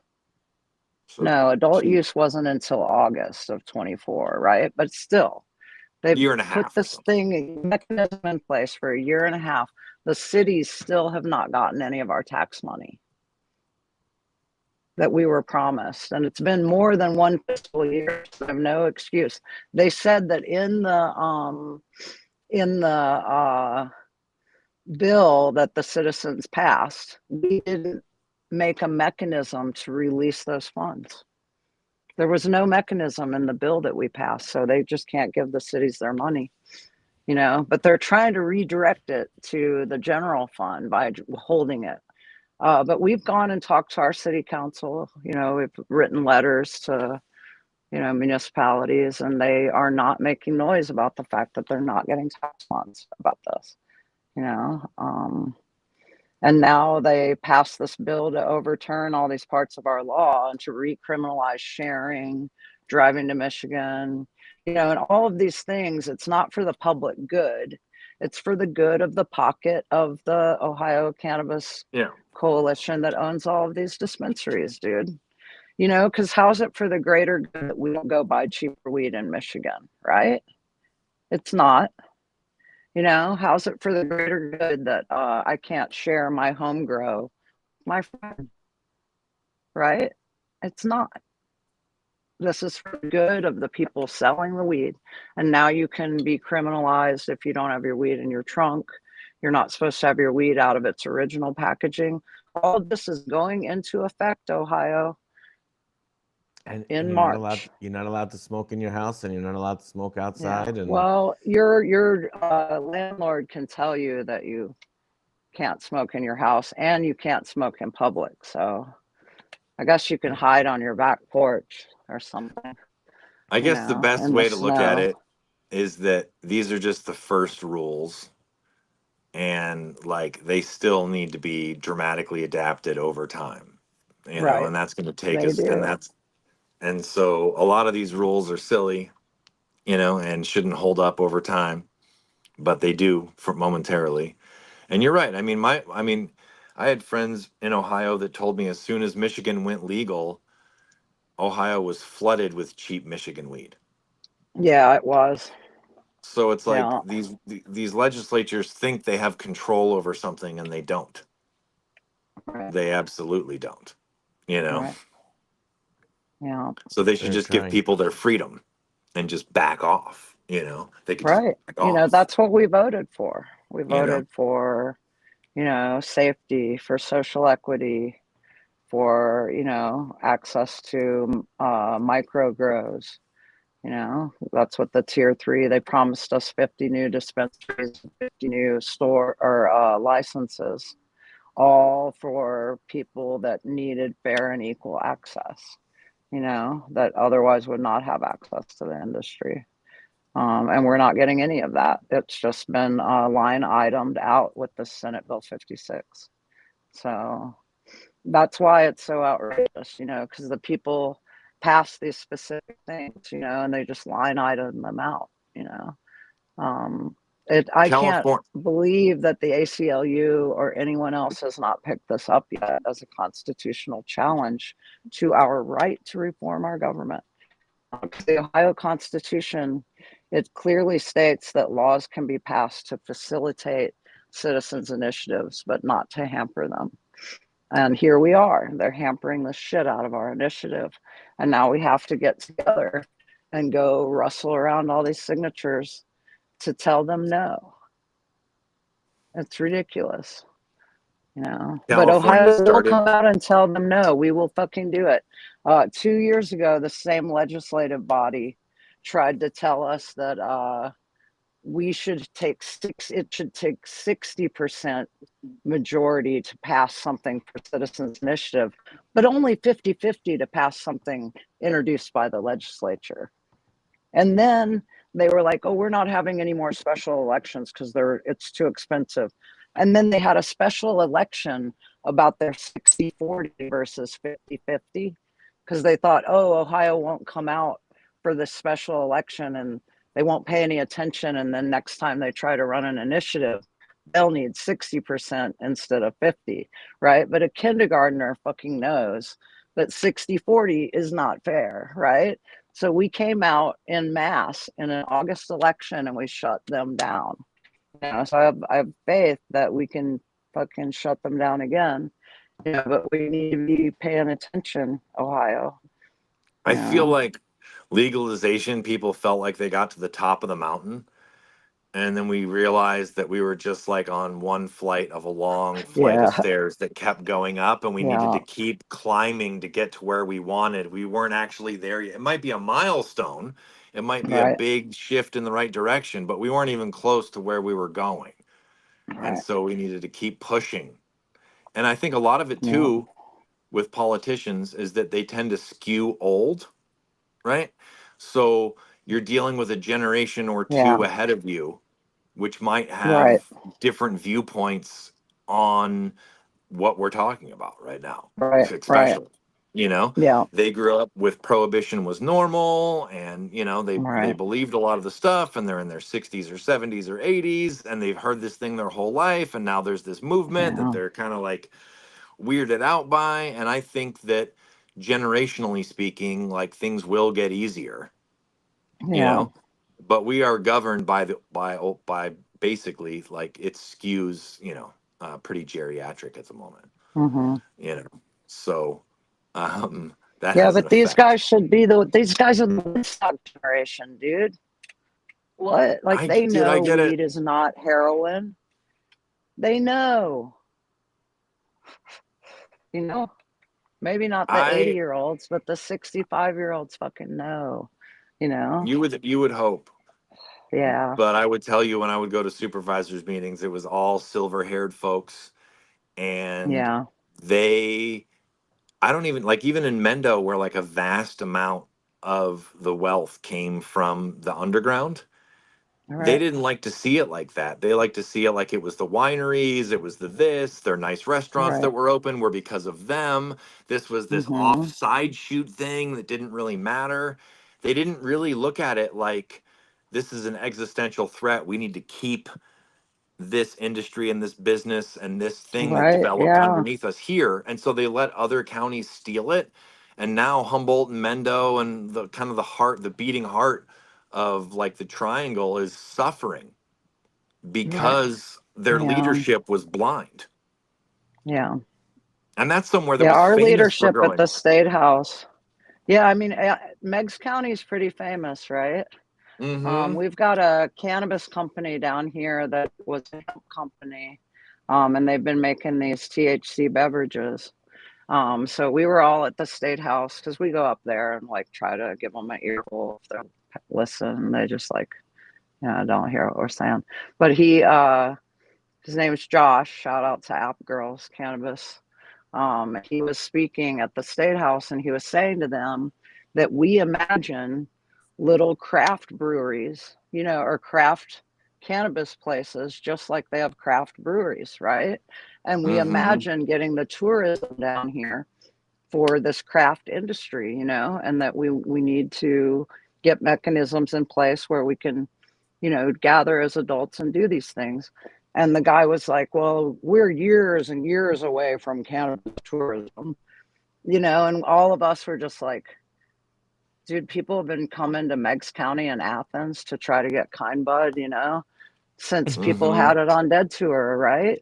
Like the Meigs County Gold, people have been coming here since the 70s getting that stuff, So they think there's no cannabis tourism, and they're losing the whole thing, They're losing sight of a lot of money that should be here right now. Like Athens doesn't even have a licensed grow from the state, It's a you little know? disheartening to hear the same story play out in vastly Yeah. different Well, parts of it's the country. money, dude. It's greed. It's the big guys get to play, and it sucks for all of us that have carried the torch for so long, Like App Girls, they're not going to be able to sell their THC drinks after March in Ohio, right?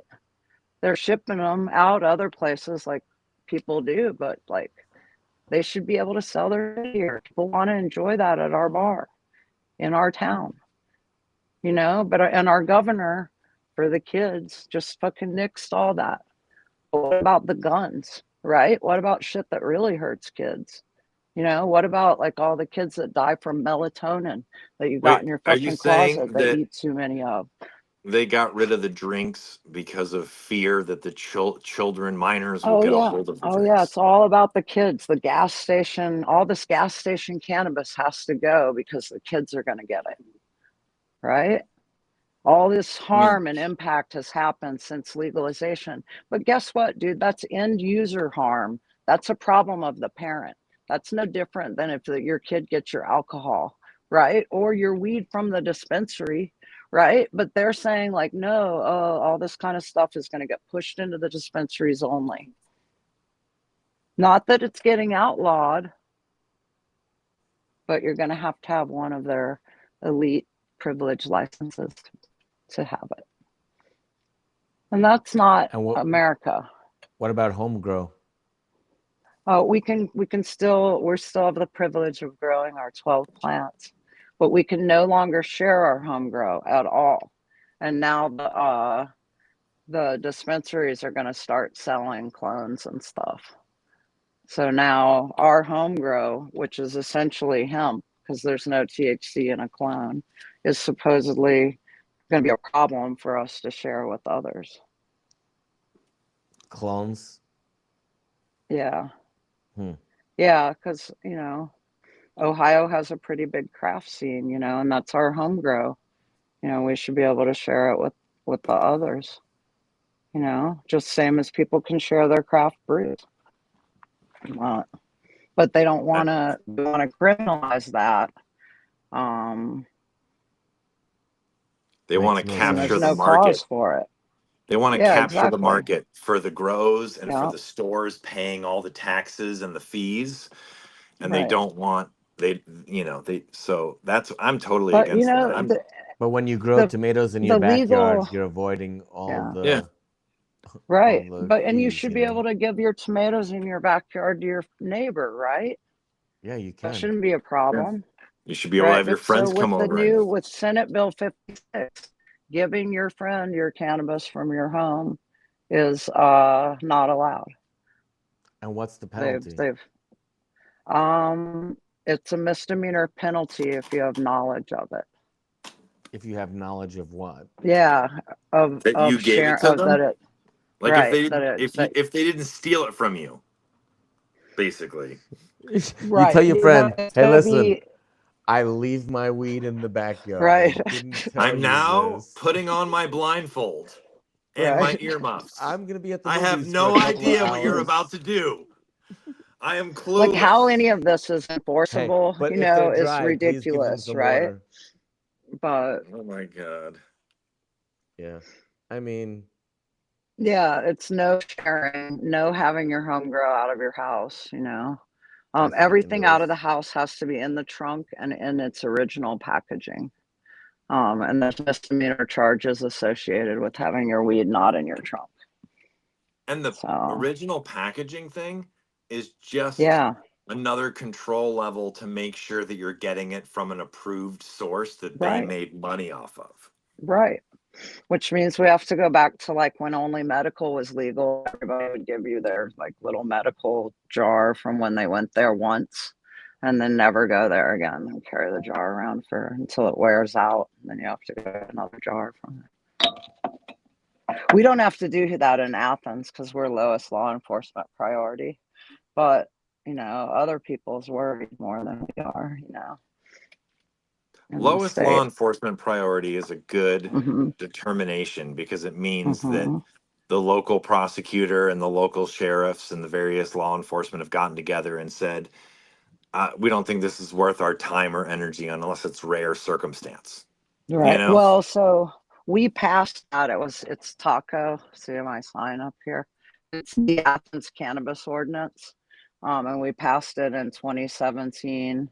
And California had a lot of decrims that happened before their medical program in 96, right? There was like Hmm. several cities that had gone around and said, okay, we think that cannabis is acceptable and we don't want our citizens being harassed for it. So we can't change a law to conflict with the state law, right? So we can't say cannabis is legal in San Luis Obispo or wherever, right? So we're going to say if you're caught in our town with cannabis, which is still illegal, you're going to get zero fines, zero court costs when you go to our court, right? And that disincentivizes any law enforcement that might write you a ticket, you know? So, so that's what we have in Athens, but ours says lowest law enforcement priority. You know, but it only protects people within our municipality, you know, because we don't have a chartered county. We can't pass countywide laws here. So it's just within city limits, basically. Right. But like Athens and Meggs and this area of Ohio, you know, it's not, cannabis is never a high law enforcement priority. It hasn't been, you know. So, It's a pretty low population area of Ohio, isn't it? Relatively outside of our speaking. city, it is, you know, because we have a university here, and that Okay. brings like an influx of almost 30,000 kids. It doubles the population of Athens, like the city. But the surrounding area is super rural, and there's not a lot of people per capita. So, especially down in Meggs, you know, and then we do have all the like rolling hills of lower Appalachia. So the earth is fertile here. It's been a good place for people growing in the growing trade for a lot of generations, you know. That's what I was thinking about when we were talking about men or women earlier, Gabby. Like there's you know, there was whole families in the 90s in Kentucky, you know, when it was harvest time for the outdoor, you know, like you had grandma, everybody's in the barn trimming, right? Like, you know, and the women really did a lot of like the processing of things like butter and stuff, you know, taking that waste material and turning it into something yummy, you know. So, Well, speaking of that, I have a wish list of women that I'm trying to get to do on the show, and one of them is Mila, the hash queen. I feel like she's been a very influential woman in cannabis, and I asked my buddy Yair, who is Dutch, to nice. see if he can help with that. And the other person that I really wanted to talk to for a long time, even prior to doing these special shows focusing on women, is Mountain Girl. So if anyone is connected with Mountain Girl and can help connect the Craft Growers Network with her, you'd be making me really happy. And you know, that's what this show's all about anyway, right? Talk about a person that's been at the center of the counterculture river forever. Not just the dead, but like the whole Ken Kesey and like the Oregon family and where she's lived and like just that would be intense. Yeah. And she wrote a book on growing weed. Yeah. Right on. So I definitely would love to have her as a guest on the show. And if you have any other suggestions about any other women that, you know, you feel have contributed, I think that would be great. You know, and you know, the thing is I'm sure there's way more women that have contributed in cannabis than we know, you know, and that's why I'm trying to do this, you know. Only a tiny percentage of people bubble up to the public. Right. There's a bunch of people that either just aren't comfortable, they've moved on, they're in a world or a place that they don't want to talk about that. It really is. There's only a small percentage of people that are willing to get out and talk about their experiences, you know, and there's lots who don't. So, you know, it'll probably stay that way. Because for a long time, being anonymous was the best thing you could be. And some people have that. I want to be.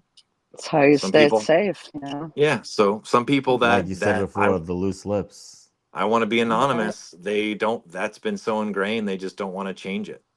You know, they don't want to come in public and tell their thing because they're just like, no, this is what's kept me here, so I'm fine. Right. Yeah, I get that. Yeah. Yeah. So, anyone else want to make a recommendation for women in cannabis? We would love that. And Originally I said we're going to do it for a month.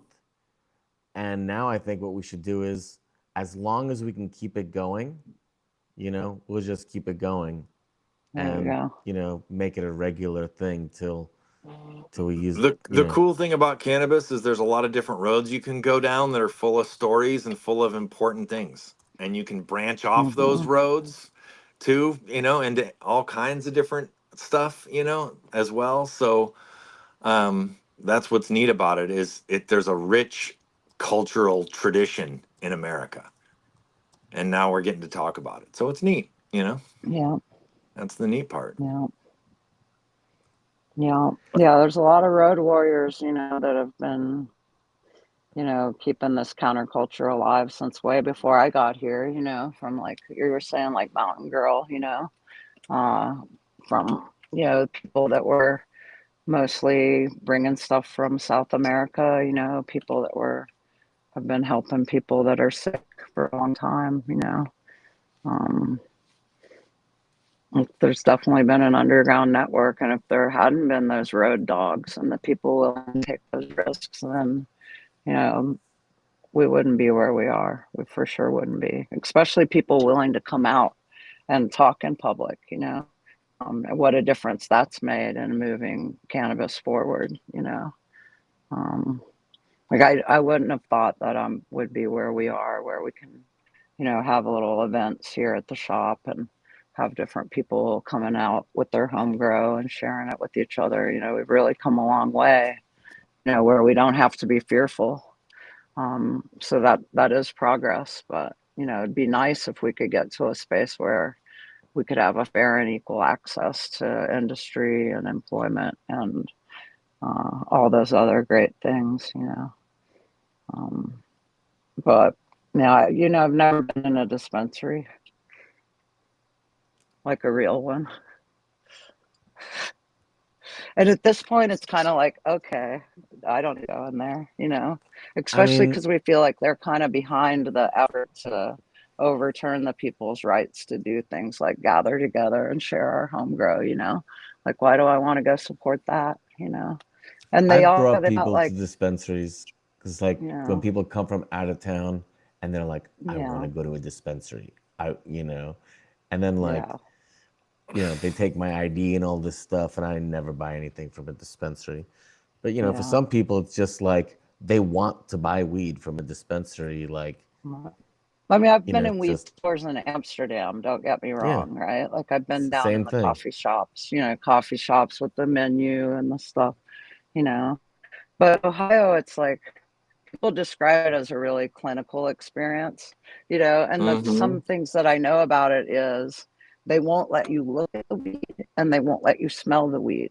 It's in like an opaque package, right? All they let Yeah, you do is look at Mylars. their Yeah. little stats about the weed, right? Well, high THC, blah, blah, blah, right? But like, where's the flower? How am I supposed to smell this flower? You know, those old terp profiles matter, dude. I like all the pastry names, like it's not a jelly donut. It's Oh my weed. God. That's But that like that's that's a just clip where right we're there. at here, We're gonna have to make a clip out of that But, one. All that old school but stuff, all those old school it flavors matter. matters, dude. But this is not a They jelly do. donut. Right. Yeah. Yeah, you I need mean, to. pastry names, they just make me want to eat pastries, jelly donut, you know. But Cannabis but really yeah, wasn't like ready for modern marketing, is part of it too. yeah. We made a Well, bunch of funny names and nicknames and like countercultural names that get attached to stuff. And then when modern right. marketing comes in, they want to like tie it to things. So dessert, things that Yeah. already are good, cakes, candies, Tacos. pies, this, that, da da da da da, Like Right. Yeah. no one in 2026 is sitting around the marketing table being like, we should name this strain the dog shit.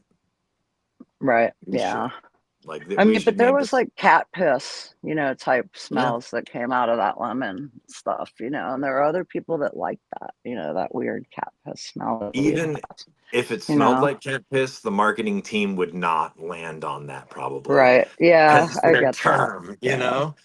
Yeah, Um, I get that. yeah. So But I do feel like a lot of those old strains, maybe not the dumpster so much, but like they kind of had reference to stuff, like the gum really did smell like gum.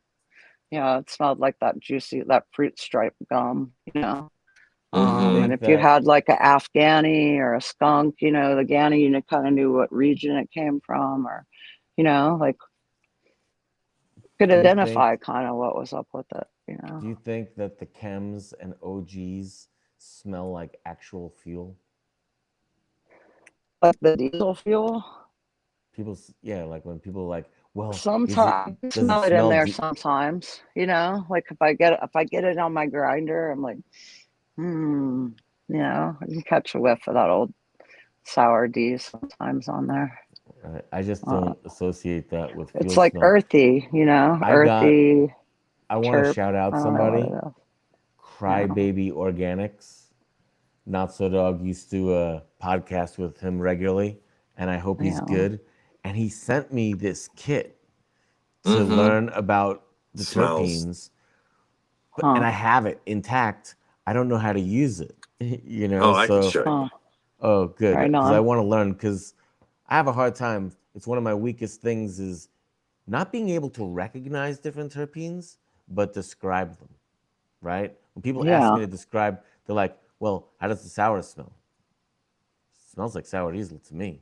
Yeah. Doesn't like you just it doesn't smell like fuel or anything Well, else I could compare it to in the world. that You kit know, that he had was really good I for have it labeling the being able to put a name to the aroma. And it right. sort of Huh. came out of the same thing of like, who also does that is like the perfume industry or the wine Hmm. industry in order to train people into like what the notes, like when people Huh. are experienced with wine and they're like, this has a hint of raspberry and a touch of leather and a Mm-hmm. little bit of this. It's not like that's just what's coming into their mind. It's like they've been conditioned to recognize these notes, Mm-hmm. right? Of like what that Yeah. tastes like, you know? Right. Yeah. So anyway, but Yeah. yeah, Well, I just wanted to ask you if you Diesel smells earthy to me. It smells like good soil or something. I feel like diesel Like smells like part an of it. offshoot of Yeah. skunk. Like it's Yeah. a, Yeah. It's that it's musty it's a side of road it's earthy. a road away from, it's not pure skunk, but it's like a road away from where it has some of the skunk elements to it. It's got that like nose crinkle, you Mm-hmm. know. dude, I have to say this. Loud. If Yeah. anyone ever told me that my herb smelled like body odor, that would be like instant fighting words. Dude. Like don't come to me with body odor and I pray it's not fucking halitosis. Dude. Jesus Yeah. Christ. I don't know. I've definitely had that. Like, it smells like you, body odor and lemons. I'm like, and I'm not a smelly hippie, but I do smell like lemon G a lot. I'm around it all the time. That's funny. Can't get it off of my clothes. Yeah. So I permeate it at this point. I But I understand for sure. yeah, But luckily they haven't made it smelling like weed illegal in Ohio yet.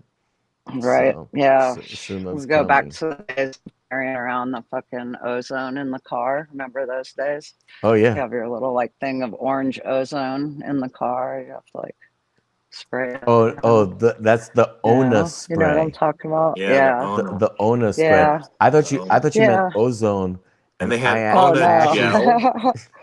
the Yeah. Ona gel, Yeah, right? Oh my I Ona god. know. I'm gel. familiar with the Ona, dude.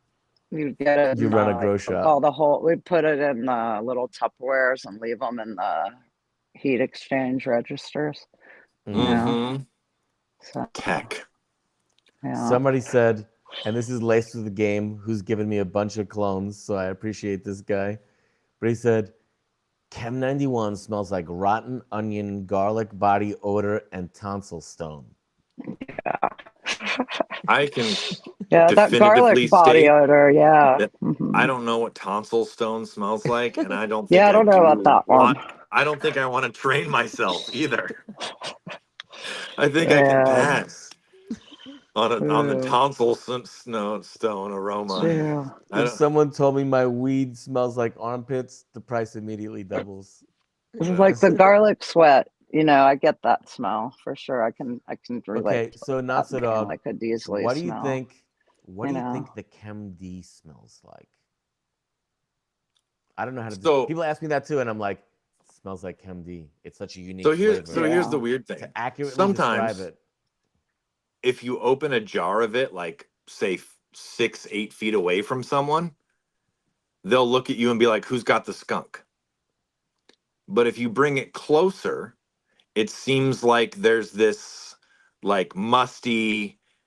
And I think the reason why people talk about like halitosis or like dead bodies or something like that is because there's this smell that like kind of it doesn't trigger the brain that it's a good smell, but you like it.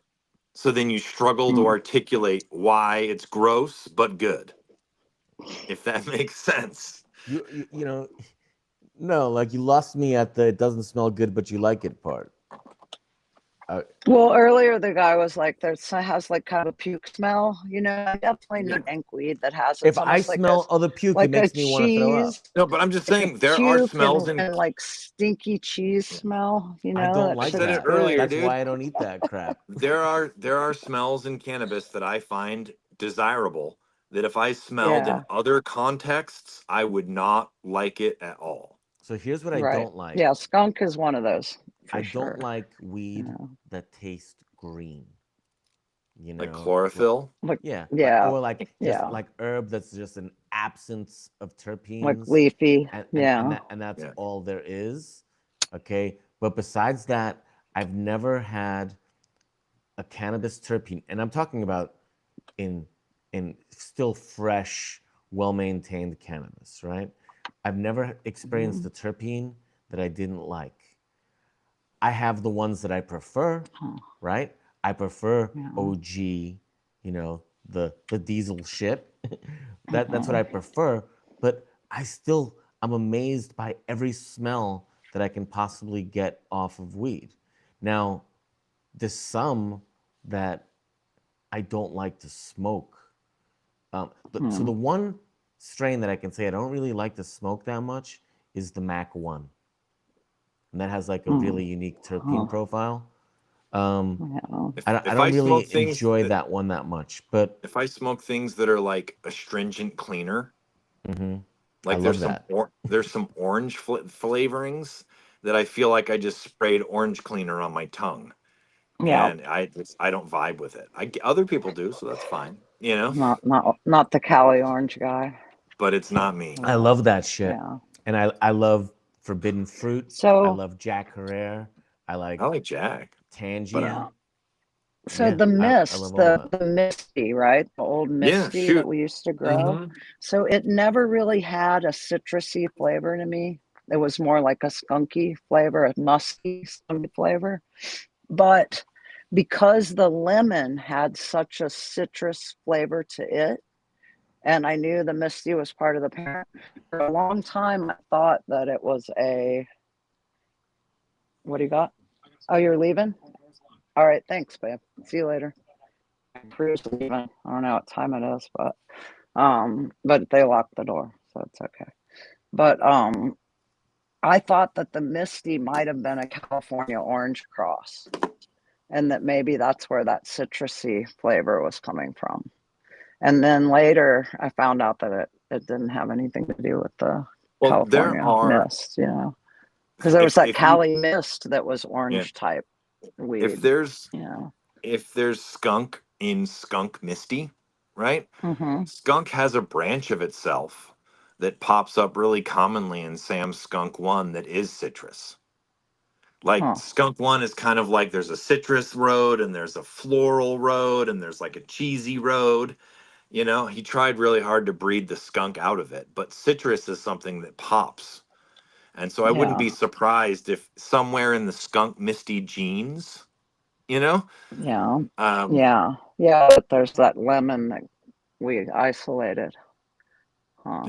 it just popped up in the population, and all Hmm. of a sudden you have some Right. lemon citrusy kind of, I Right. could see it. Yeah. Yeah. And then the Misty, if you ever see it, it had like big bracts, and the lemon has those big bracts, you know. It just grows like it always looks like, like the diesel does. Diesel has those big bracts, you know, like more prominent than some other weed. You know what I mean? Well, Mm-hmm. yeah. Um, man, Um, that was good anything weed. as God. Francis said, I got significantly baked. Um, Brandon gave me this toy, and it's really cool. Oh, cool. And what it The has done Grateful is Puffco. it's not a Puffco. It's called a So, Pulsar, and okay. it has a cart inside of it. Right on. Okay, and it also has the ability. They give you a heating element you could put in it, but when you Right press the on. button, it just Oh, it's I like a mean, vaporizer right, almost. and Oh, if I then started wow.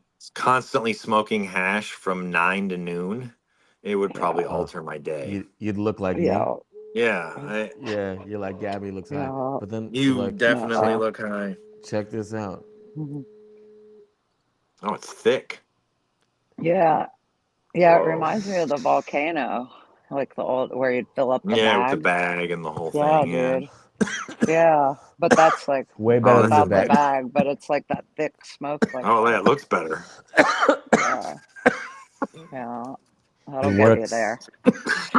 Anyway, we've been going on now Smooth. for Yeah. 3 hours and 35 minutes, which Yeah. might be a record for us No. podcasting. But we did spend a bunch of time um, talking about Bobby at the beginning, Yeah. which Notsodog completely Missed. missed. Do you want to say Yeah. something before we go, Me? Notsodog, about I, about Bobby? I know you got a yeah, lot of stuff to say about other I would topics. just, I would just say about Bobby that,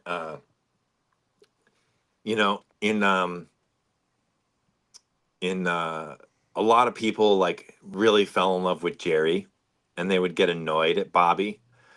I don't think there is a Grateful Dead without Bobby. Right.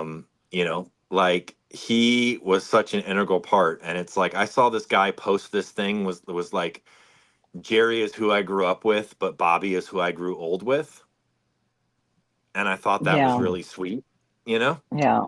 And he stayed playing for fans, and he stayed carrying the torch.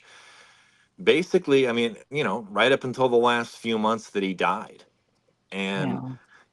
I think like even if you don't like the Grateful Dead musically, like they did this thing that was pretty unique in America, like we were talking about before, about how like this traveling carnival of weirdos came to your town, and they had an alternative way of living, and that alternative way of living, we all adopted it, and that's part of how we got into weed was just another like alternative, it was a way to like play with the system or whatever. And their attitude of like we're going to do things our way, and I Mhm. just think it's really cool because I think a lot of that got lost, like in cultural transitions, and the Dead just sort of somehow survived chugging along mostly as an accident and not even like all that well known until the end, you know and Yeah. um and then Bobby, it amazes me that Jerry died, when I was 19 or 20 or whatever, right? And there are people that have been to hundreds of shows that Yeah. have never seen Jerry. And a Right. lot of that is because Bobby was willing to carry the torch. You Right. know, Billy went to Hawaii and hung out for a while, like various others, but Bobby was sort of like he took the responsibility of carrying that torch and he went with it, you know? And I think that's Mhm. pretty cool because there are like, go to a show or something, and there are so many 20 something deadheads that look like they walked out of a 1991 casting. Yeah. They got the patchwork pants, they got Right. the tie Yeah. dye, That's they got true. stuff in their hair, they're selling the da da da da da, and you're just Yeah. like, man, that, and that doesn't happen without him providing music and a place to gather. Yeah. And I think that's pretty interesting. So Bobby, and he was also the baby of the Dead. He Yeah. was the youngest member. He started playing with him when he was basically a teenager.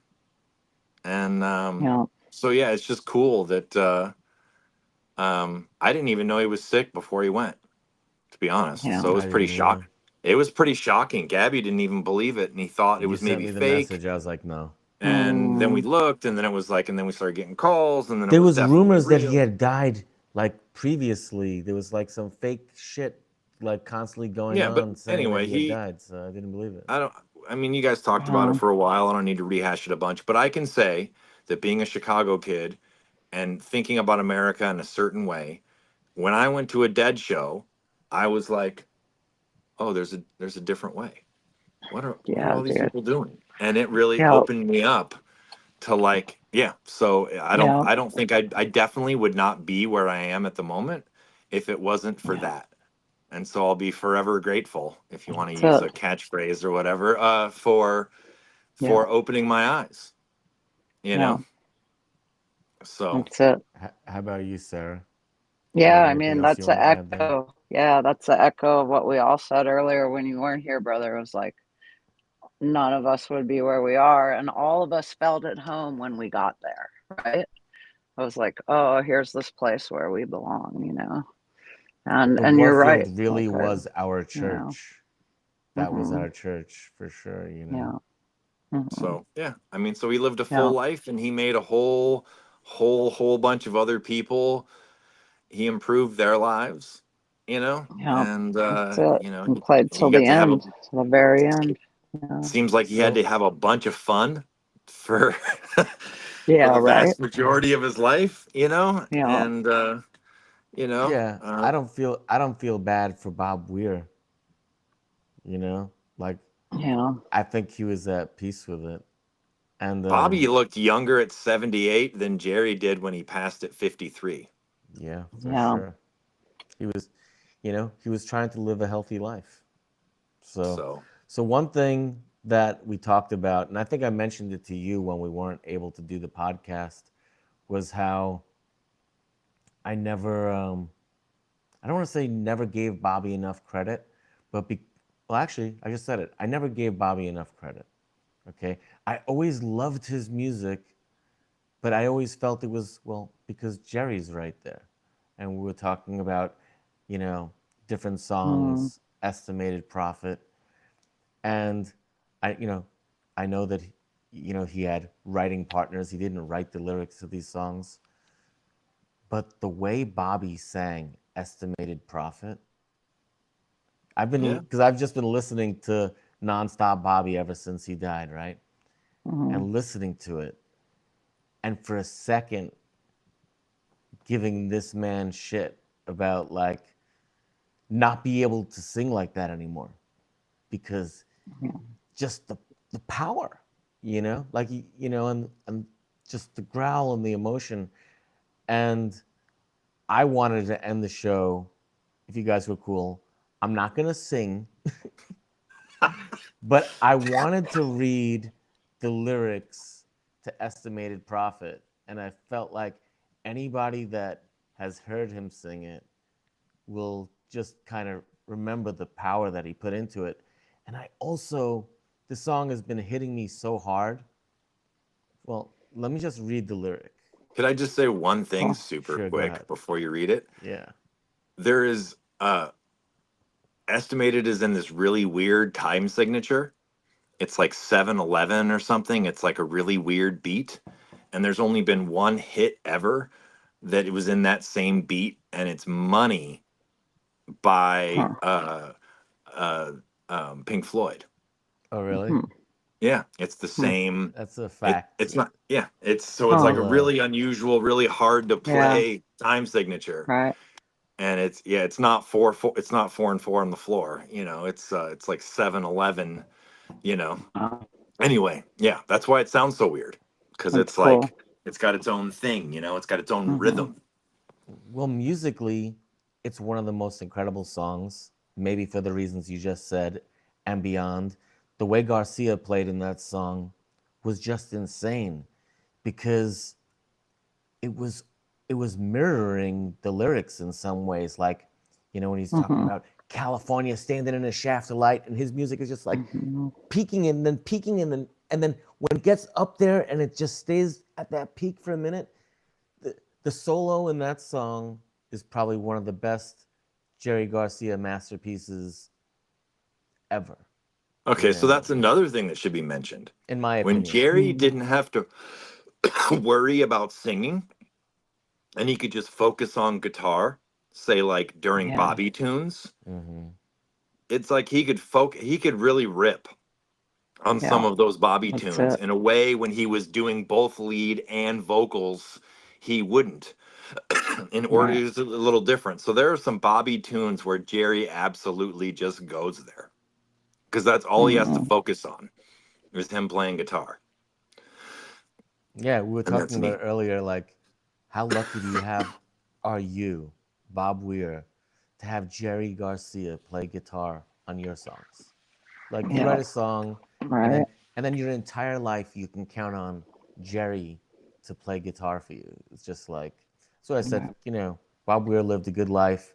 I feel bad for his family, and I feel bad for us and my family, you know, that we won't be able to see him. And I feel bad that I was having a hard time appreciating his music in recent years just because I was thinking about the past, you know. Hmm. But anyway, I want to read this lyric because it just makes me think about like what he would be saying to us right now in his death. It says, "My time coming any day, don't worry about me, no. Been so long I felt this way, but I'm in no hurry, no. Rainbows end down that highway where ocean breezes blow. My time coming, voices say, and they tell me where to go." Yeah. I can't even do the rest, and I wanted to, but Mhm. anyway, I Oh think we're man. gonna stop this Yeah. broadcast right there. I love Love you you, guys. everyone. Very All nice right, to you chat. guys.